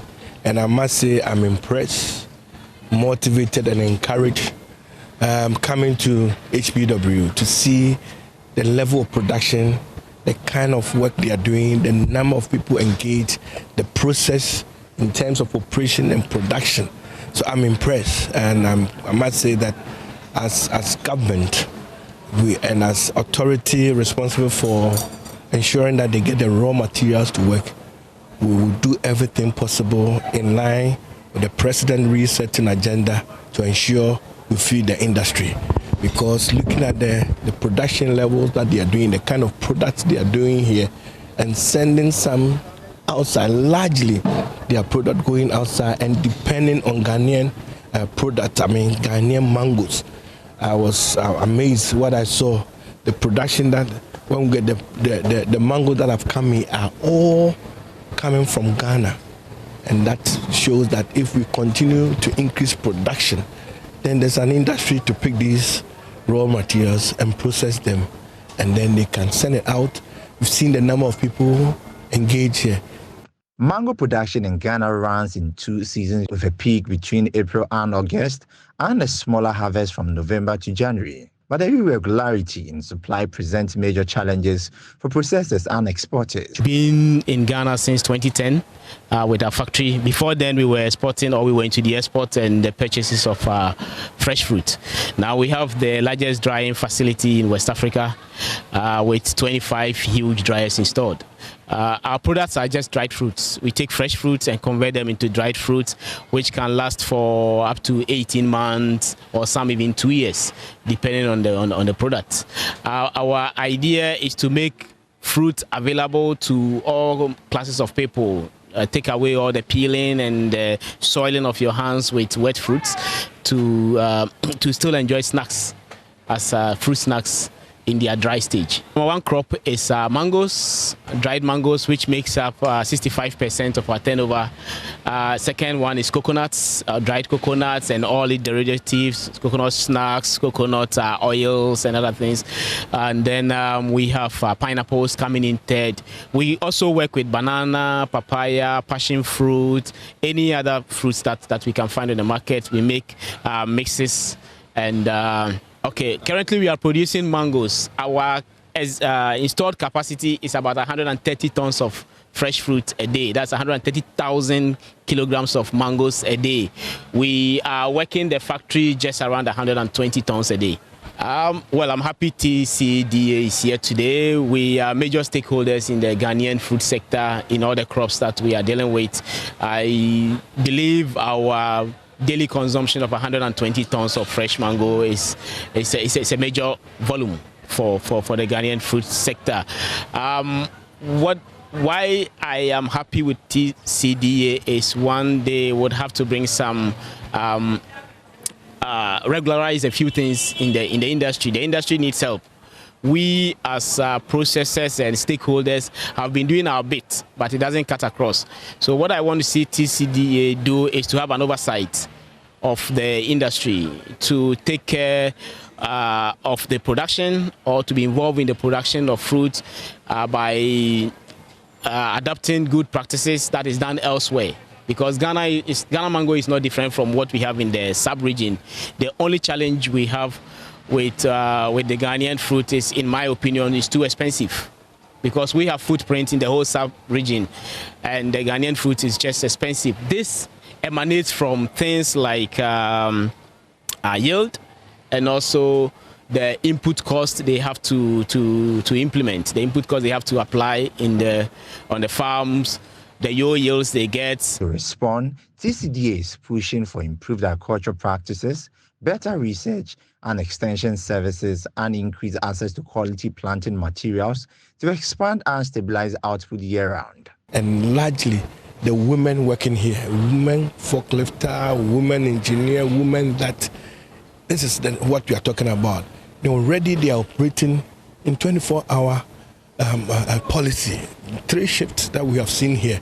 And I was even advocating that it's already, they are into 24-hour already.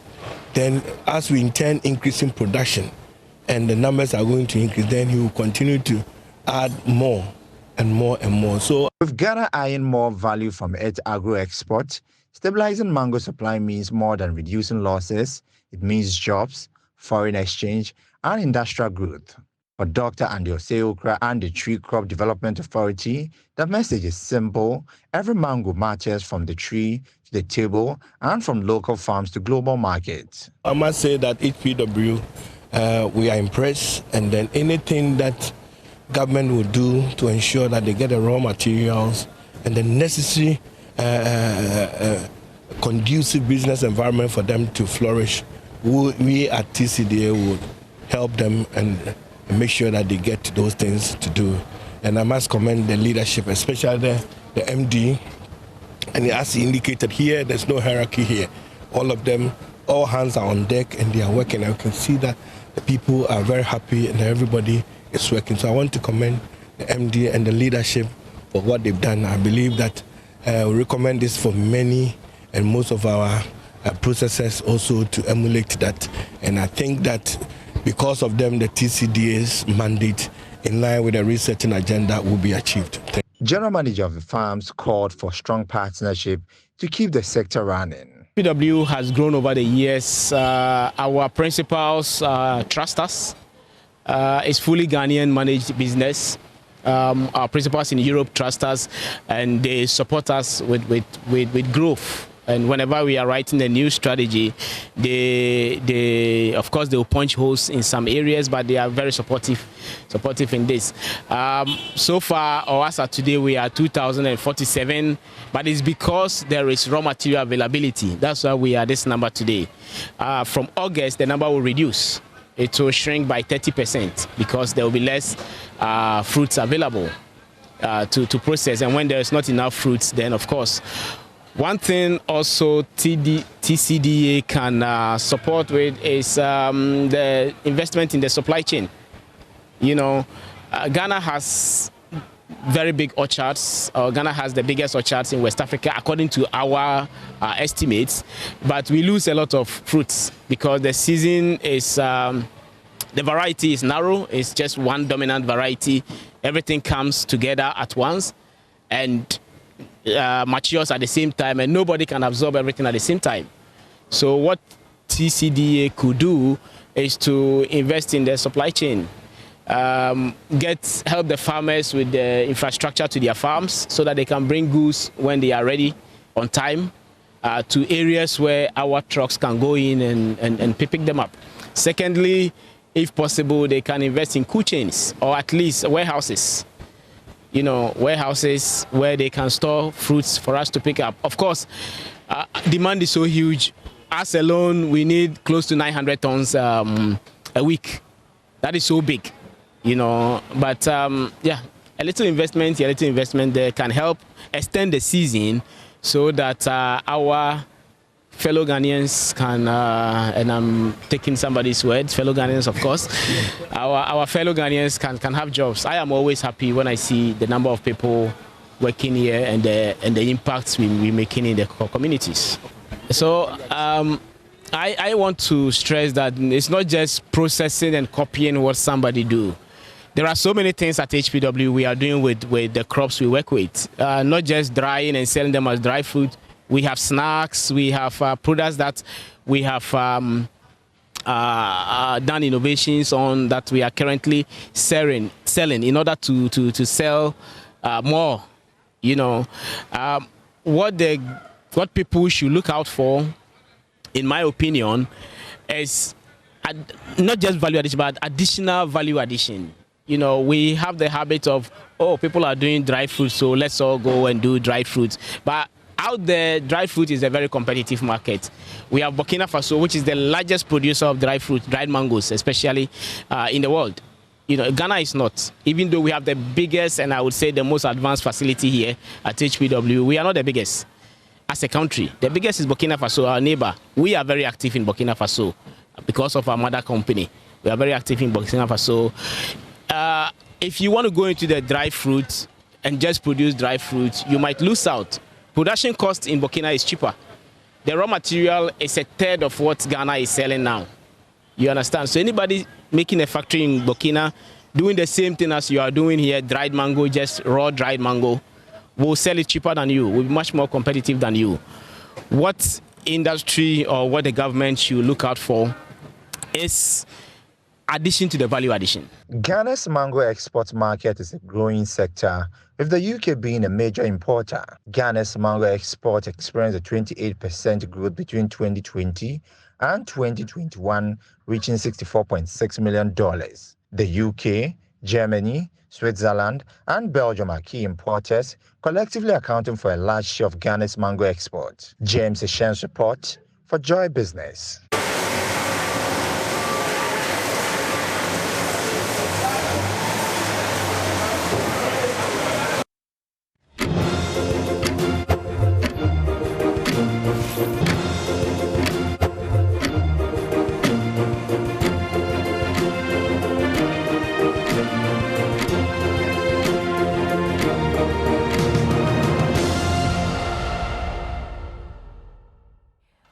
Well, welcome back to the AM show. Time now for us to give you some important pieces of information before we get to the last belt of conversation. So are you looking to do things differently, to level up your skills and get ahead in this challenging job market? Statistics show it's tough out here for university graduates, with only a few of them landing jobs immediately after school. Doing things differently is what the Design and Technology Institute is all about. DTI offers programs ranging from precision welding and fabrication, design innovation, which includes graphic design, sound engineering, animation, photography, and so many more, and entrepreneurship. Our programs are internationally recognized by the American Welding Society, Pearson BTech, and CTVET. So you can either shine right here in Ghana or anywhere else in the world. So if you're ready to do things differently and chart your path, then check out DTI. Visit dtiafrica.com/admissions or simply call this number for more information. 054-169-3534 for more information. Kojo has more information for you. Well, I love to talk about homes because I love to get the best of homes and live in. Are you looking for a home in a prime location? Nestor's Homes then has got you covered. Our properties in Tema Community 26, just behind Palace Mall, offer a serene atmosphere, easy access to transportation routes and social amenities. Off-plan prices start at $35,000 US. Contact us today on 0531 014440 or 0531 014447. You can also visit our website, nestes.com.gh. Well, let's get into our last part of conversation, and we are glad to welcome Osekrom to the capital, Accra. Good, man. Well, you've been on a journey. Yeah. You know, it's a journey that is uncovering what is happening in the Galamsey endemic communities. Operation against the. Okay, so it's an operation against the operation of Galamsey. Yes, right? yes. When did you start, and how far have you come? Okay, so it's a full week operation between a collaborative operation between the police anti-Galamsey men and then the Forestry Commission as well. It began on Friday dawn around 3 a.m. That's when about 50 armed policemen with Forestry Commission officials decided to begin the soup in the Ashanti region. So yes, on Friday, that's when it all started. So 3 a.m. you were on the field? At 3 a.m. we were on the field. What did you see? Kojo, we saw vast destruction of our forest reserves, vast destruction of our water bodies. The police decided to, in fact, the operation started from the Gemra Forest Reserve. Is that what we are seeing now? So this is from the Tano Ofin Forest Reserve. This shot is a Tano Ofin Forest Reserve, and this is a virgin forest. The Chechere portion of the Tano Ofin Forest Reserve is what you have on your screen. This is in the Ashanti region? In the Ashanti region, the Atwimam Punya district and constituency. Now you can see that the roads that you see are newly constructed roads. These are roads that are being constructed by the illegal miners. And so they are constructing these roads to pave way for them to get into the inner perimeter of the Chechere enclave of the Tano Ofin Forest Reserve so that they can begin their mining activities. Now, they have been there for 2 weeks. I want us to use so that, we can say newly created roads, right? Because these are not construction. Yes, someone may understand it to be, there's a quota there. No. So newly created roads. So these are newly created roads that you see, and they continue to do it deep into that portion.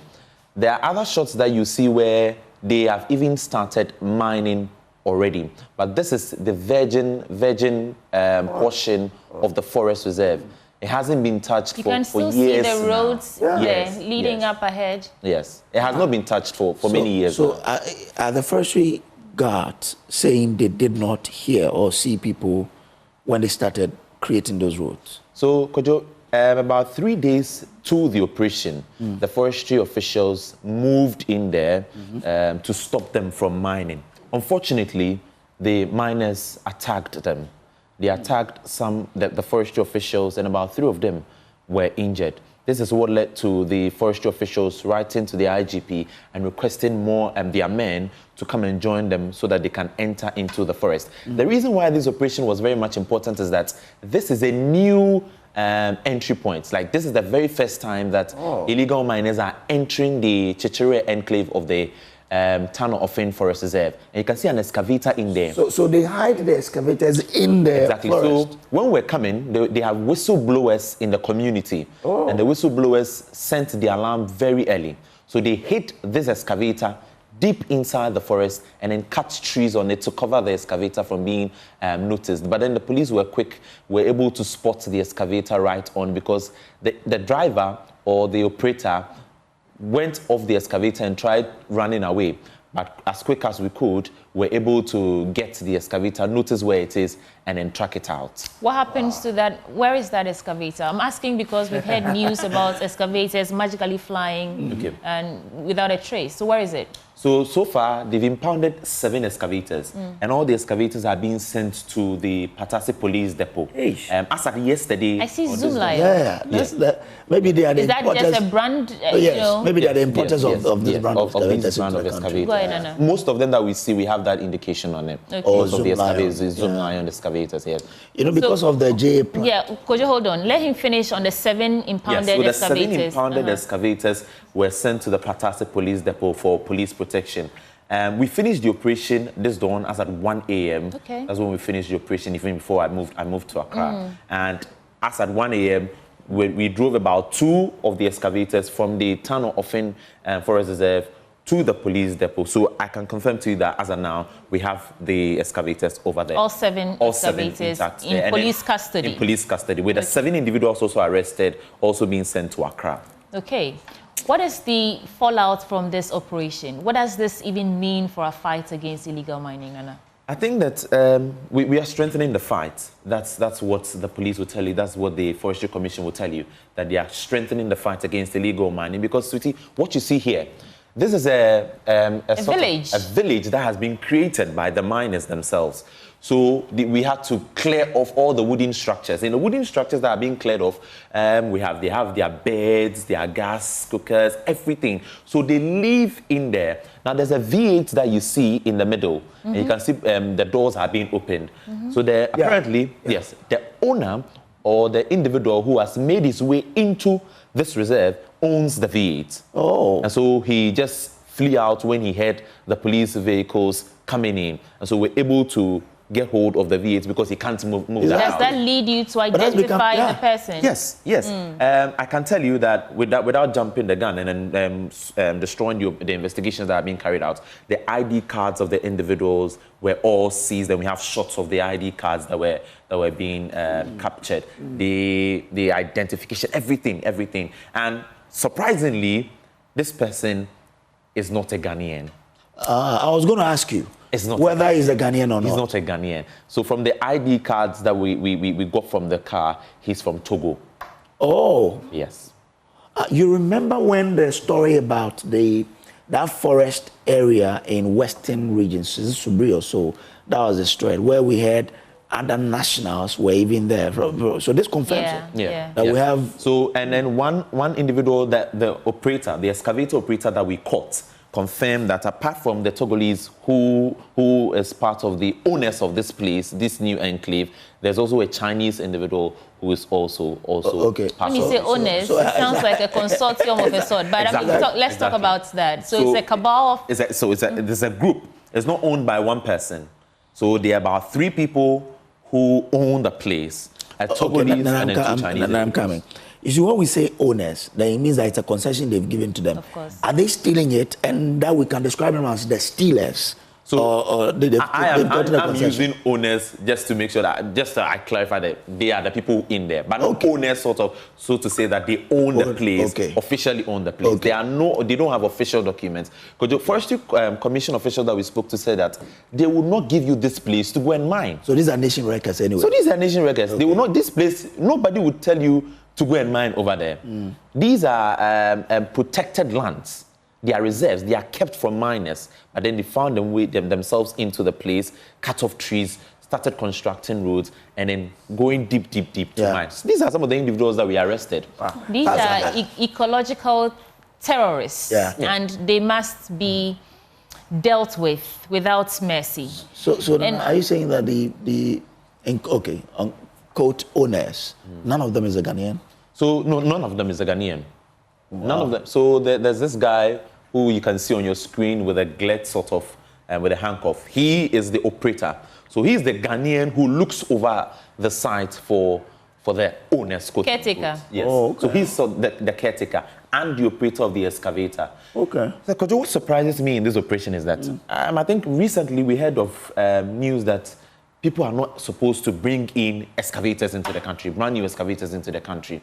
I don't know, there was something like that. Or that they will be trapped. Yes, it has to go through some form of process so that we can be able to track them.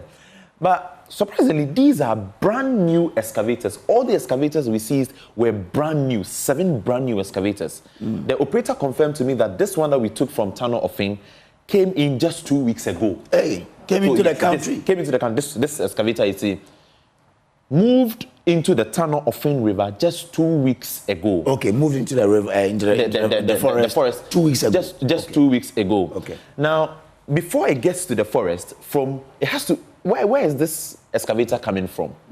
Possibly Accra. And we are unable to even trace this particular excavator to know that this is the kind of operation that is going to undertake. And 7 of them, we've moved from Jemra Forest Reserve and all the way to the Tano Offing Forest Reserve. And the operation continues, and we still see excavators. When we fly our drone, that is how you can see dark consequences. Yeah. I think I love the drone shot because it gives you a clear perfect picture of what's happening. Of what's happening. Yeah. And you can see that they've mined so deep that even the residents that we speak to, Sweetie, these are farming communities. They confirm to us that the illegal miners have destroyed their farms. At Jamara, they are cocoa farmers over there, and they are destroying their cocoa farms. At Tano Offing too, they are cocoa farmers, they are destroying their cocoa farms. And this is raising some sort of alarm. So 2 questions. Are these excavators registered? And you started by saying that they attacked the police officers. When we started the Forestry Commission. The Forestry Commission officers. What do you mean by they attacked them? Did they have pump action guns? Were they wielding machetes? What form did the attack take? Okay, so let me first deal with the attack before I come to the registration of right. this. So the attack happened 3 days prior to Friday when the operation started. You recall that when the CEO of MIF, Hannah Bisiu, went to Nyinahini, this is all part of the Nyinahini enclave, went to Nyinahini, there were some blockages by the miners to stop her from coming in. The same thing was done to the Forestry Commission officials.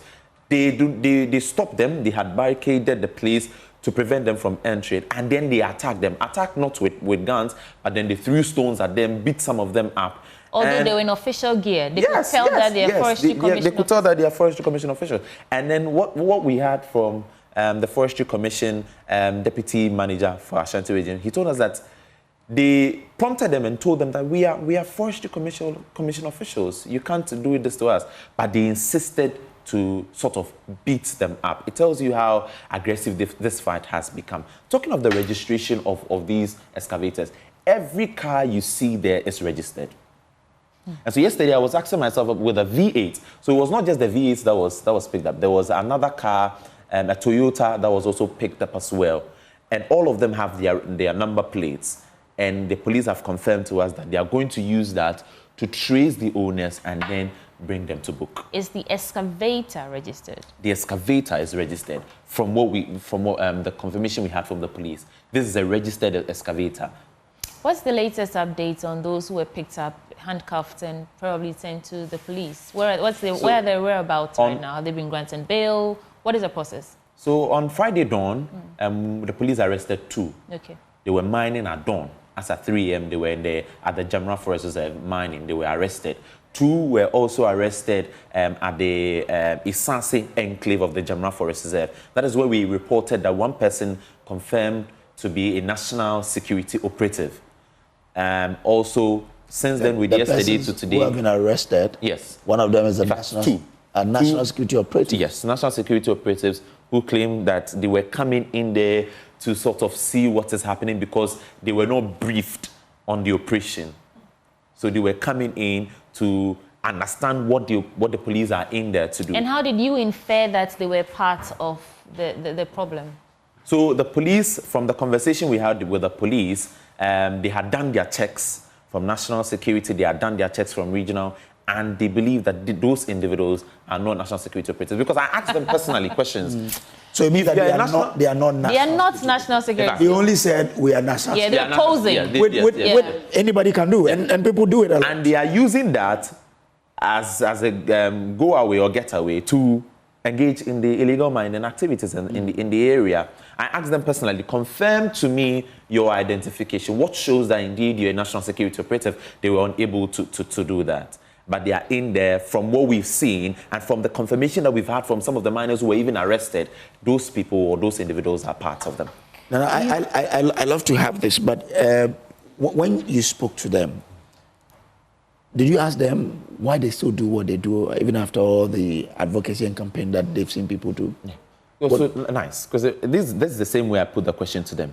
Do you know you are destroying the lands? Do you know you are destroying water bodies? But why do you continue to do it? There's somebody who's been doing this. I don't know if they can get a shot of the people who are in the back. So did you see my problem? He's been arrested. He's been doing mining for 10 years. Yet he says because I'm not gainfully employed. That's why I'm doing that. I'm saying for 10 years he has been doing illegal mining, or because he doesn't have any job.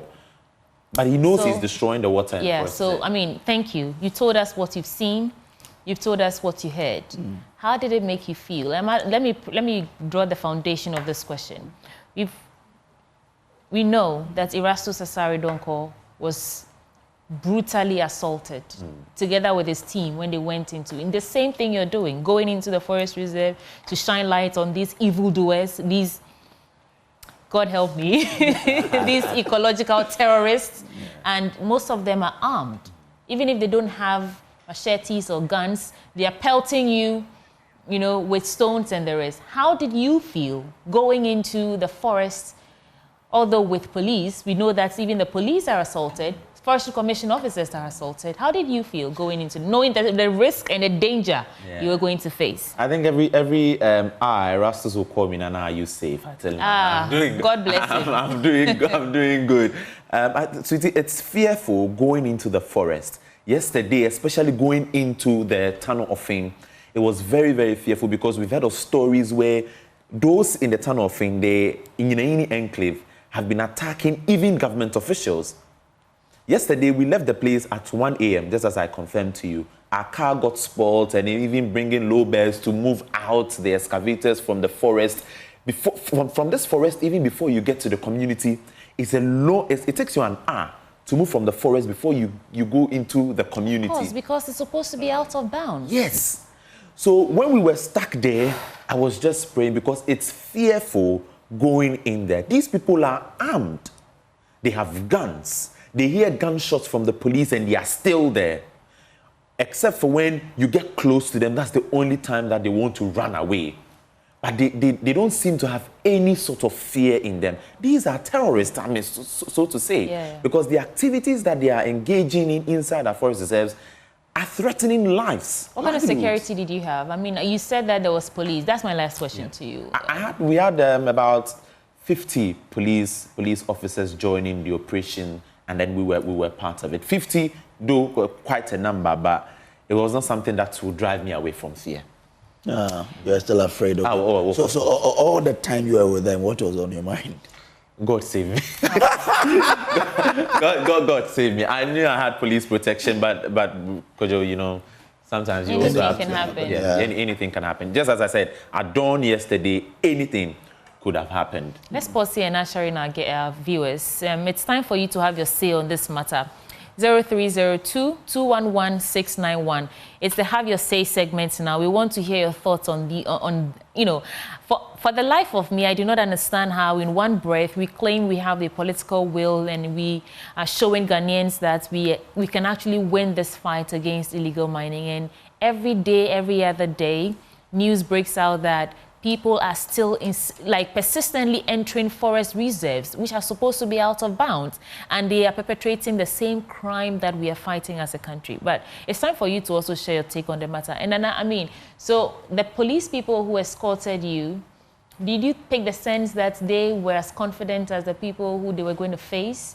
Because we know that even, like you have just said, they hear warning shots and they are still standing there.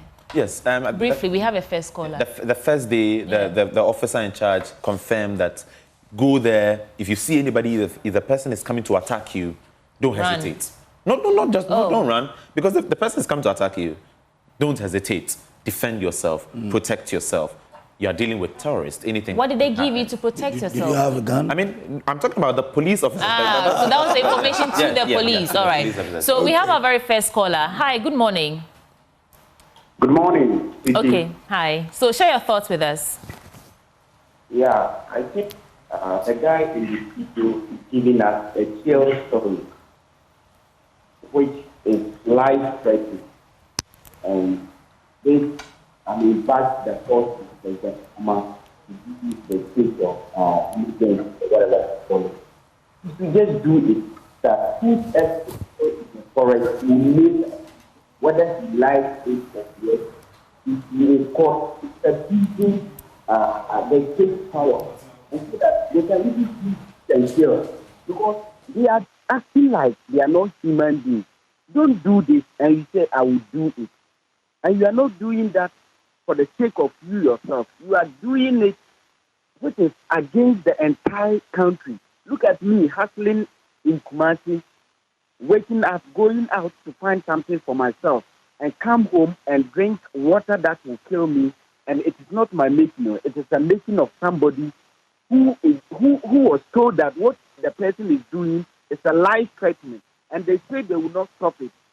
President Mahama should declare the state of emergency on the forest so that we can deal with this once and for all. Why are they doing this? Are they not human beings? Can't they hear stop? Or we should speak to them. All right, thank you. Munjayo, Munjaya. I mean, of course, we have to sing it at this point if they cannot hear us. So that's that. Maybe we can turn the Chairman Wontumi meme into this. Ghana for sorry. Yo, we shouldn't laugh over this, but I mean, yeah. Nagalam say, because we be queer. Ghana for sorry. I mean, that's all that we works. do, right? That it works. Then they talked about sealing the forest come up. in your, in your adventure in the forest? Yeah, so far they are going to, the Forestry Commission officials are going to work on that. But I think the one thing that I also heard from the police and from the community members that if you leave today, next week they are going to come. That's the problem with this fight. Louise from Adenta, have your say. Good morning. Good morning to you. You guys are doing a great job. Thank you. Okay, we all voted for Mahama. But I think what will solve the problem now is what? To declare what? The state of emergency on the forest. Because if you are saying that you don't have work and go to the forest is not for just one person. We are all Ghanaians. So we cannot just all wake up and say, if you don't have jobs, so that one should be an excuse for you to go to the forest and do that. You cannot go to China and go and do those things. And let me tell you one thing too. Those guys that they are arresting them, they don't have anything. We have the gurus who are behind those kind of things. They should go after them so that we can fight those once and for all. Thank you for your work. Thank you so much, Louis from Adenta. The matter chop hot. We have, I think we have time for two or one more caller, 0302-211-691. And Kojo, if you ask me as a citizen, Nana, I really do not see an end in sight. Except we do the things that we said we were going to do in the lead up to election 2024. Declare a state of emergency. If not an entire thing around our forest reserves and water bodies, declare a state of emergency. There's this sense of entitlement in the forest reserves and then all over these places. Yeah. That I think that even for a state of emergency, it will take a lot to make sure that these people move out of the place. Do you guys remember the unpopular opinion of Joe Wise? Shoot. Do you remember? Kill. Who? If that's it. Joe Wise, the unpopular opinion. Yeah. Shoot and kill. You see, we are not trying to be frank with ourselves in this fight. No one gives anybody the permission to mine on a river body. Does anybody do that? Nobody. No one. Nobody gets up to give permission to an illegal miner to mine in a forest, right? Now, if these people are polluting the source of drinking water for some people, do you classify that as war or not? It's war. It is. How do nations behave when they are at war? Do you play with it that it is someone's right and therefore you have to... Is that what we do when we are at war? Kojo, I want to listen to you, but let's speak to someone from Amponchum Amponuya. Did I get it right? Echumamponuya. Okay, great. And he wants to remain anonymous. Please share your thoughts with us. Good morning, madam. We can hear you loud and clear. Good morning. Share your thoughts.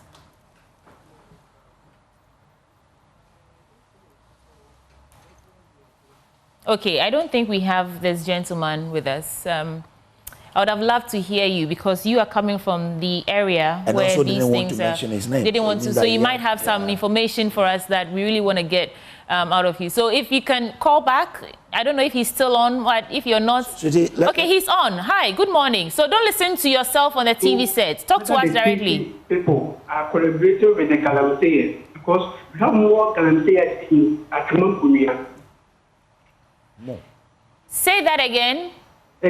We have more Galamseyers in Akamampunia. This is the half of Galamsey. No, before that, you said someone is collaborating. This is the half of Galamsey. Akamampunia is the half of Galamsey in Ghana. Before that, he said someone is collaborating with these illegal miners. We didn't hear that.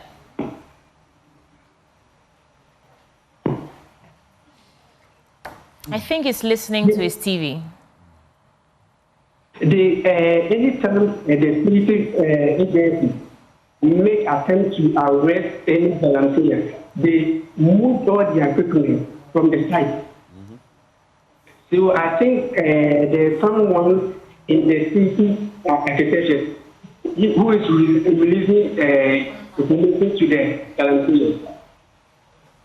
All right, thank you for calling. And he says that he suspects or he alleges, I do not want to get in trouble this morning, that the security personnel are in bed with these illegal miners. Kojo, we have a minute you to see, go. like somebody was impersonating national security. As for that, they can do it. They can say, oh, sure, I am MP's boy, that's it. And then they go away with it. Some people use that to get away. Look, so there was a river or there is a river. It's called Butre in Eusiejo.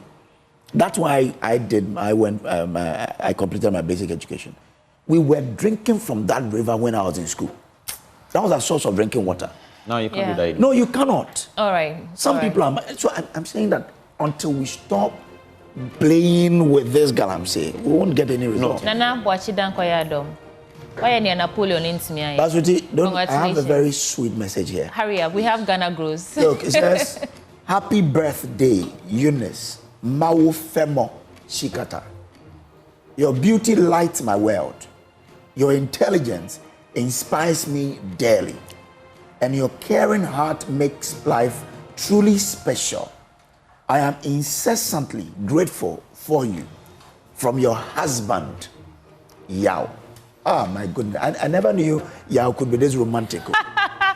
So let me also send this dedication out to our lead data and research analyst here at Joy News, Isaac Kofi J.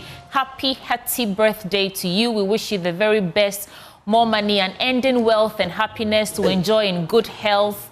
And of course, plenty children on the way. Amen. And we're leaving you with... But you couldn't do this for Yao's wife. Happy birthday, Yao's wife. Yeah, Eunice Maufemo Chikata. Maufemo, happy birthday. So today's a Thursday, so we're leaving you with Ghana Grows Changing Narratives, which is brought to you by MasterCard Foundation in collaboration with Springboard Roadshow Foundation. Of course, my name is Sweetie Abochi, and don't jump the gun. And I am Samuel Kojo Brace, the son of a hunter. See you later. Hey, I was going to blow a kiss. I used to be a photographer and an artist. I never knew anything about fashion, but then I felt in my spirit there was something more I need to do. So I took a course in fashion. And then afterwards, I just felt led to start something. And then I remember I was praying sometime about what I'm gonna do with this. And then I felt the Holy Spirit telling me to start a clothing brand and a Christian clothing brand, which I did. And to the glory of God, just in the space of a year, it has literally blown my mind. I've never started anything that has actually worked the way this has worked. And it's all glory to God. Son of God is a Christian clothing brand, and we make unisex outfit. And we're located in Taifa, Accra.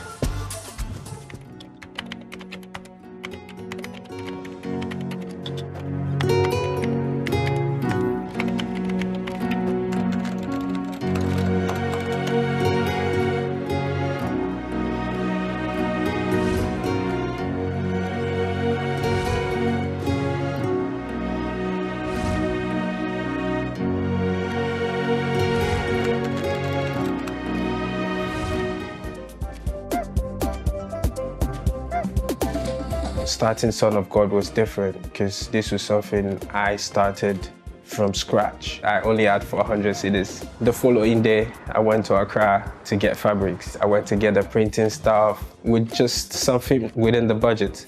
So from that 400 cedis, I was able to make 3 t-shirts, and I printed them, did everything. And then I took them to church. Started speaking to my friends about it. Oh, I'm starting this is my new brand. Start walking up to people, just telling them about the brand. And that was the beginning of my journey. I actually started alone. I was the workforce, I was the delivery guy, I was the tailor, I was the everything. So from starting alone, now I have about a solid 7 team members.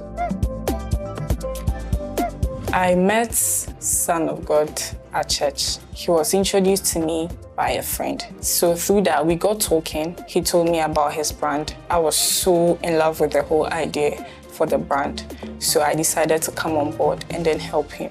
Ever since I joined the brand, it has been a great experience. I've learned so much. I've improved so much when it comes to my communication skills. Working with Duke is a good thing, and I think I chose the right path. I met him from church. Moving forward, I've been able to build a number of people who join the brand because they want to be committed to something. Yes, I'm not working with Son of God basically because of finance, but it has actually helped my finance aspect as well. Now I know how to manage. Starting Son of God has been so beneficial to me. I'm not even gonna lie about that. The brand literally has walked me through doors I never thought I would walk into in my life. People that I've always aspired to meet, aspired to work with. I've been able to meet Louis Pascal as a Christian celebrity artist. I've been able to meet Edem the Evangelist. Even just last week, I met Anatolia. All these people gave themselves to like even help promote the brand. I've done so many things over the years, but doing this, I feel like I'm actually working in my purpose, because the peace I feel, the excitement I feel doing this is just amazing. Working with the brand, personally, I have learned very much about social media marketing, being punctual, stop procrastinating. I've improved on my reading skills and all of that. So it's a very great experience working with Son of God. He's patient and he knows what he's doing. Even though I'm always late, but he always has the patience to wait for me. So I think he's a good boss. I see Son of God becoming a franchise with different branches everywhere. And then everyone is actually benefiting from the brand and from the company. It's a great opportunity for me, and I really appreciate it, because not everyone thinks of smaller business like if you succeed anyways. So this is a great opportunity Ghana Grows is doing, and I really appreciate it. Duke is actually an amazing person. He has a great personality. He's able to teach people. He has the ability to tolerate. Anytime I make mistake, if it was other boys, they'll say, go and buy the material. You've destroyed my items. So I'm going to deduct it from your pay. But that's not what he has been doing. I'm actually content and with where I am. And also for people out there that are skeptical about starting something. One thing that has always kept me going is either you do it scared, you do it afraid, but make sure you do it. I started Son of God with just 400 cedis in my Momo, but I just started anyways. I was scared when I was starting, so what I'll just say to everyone,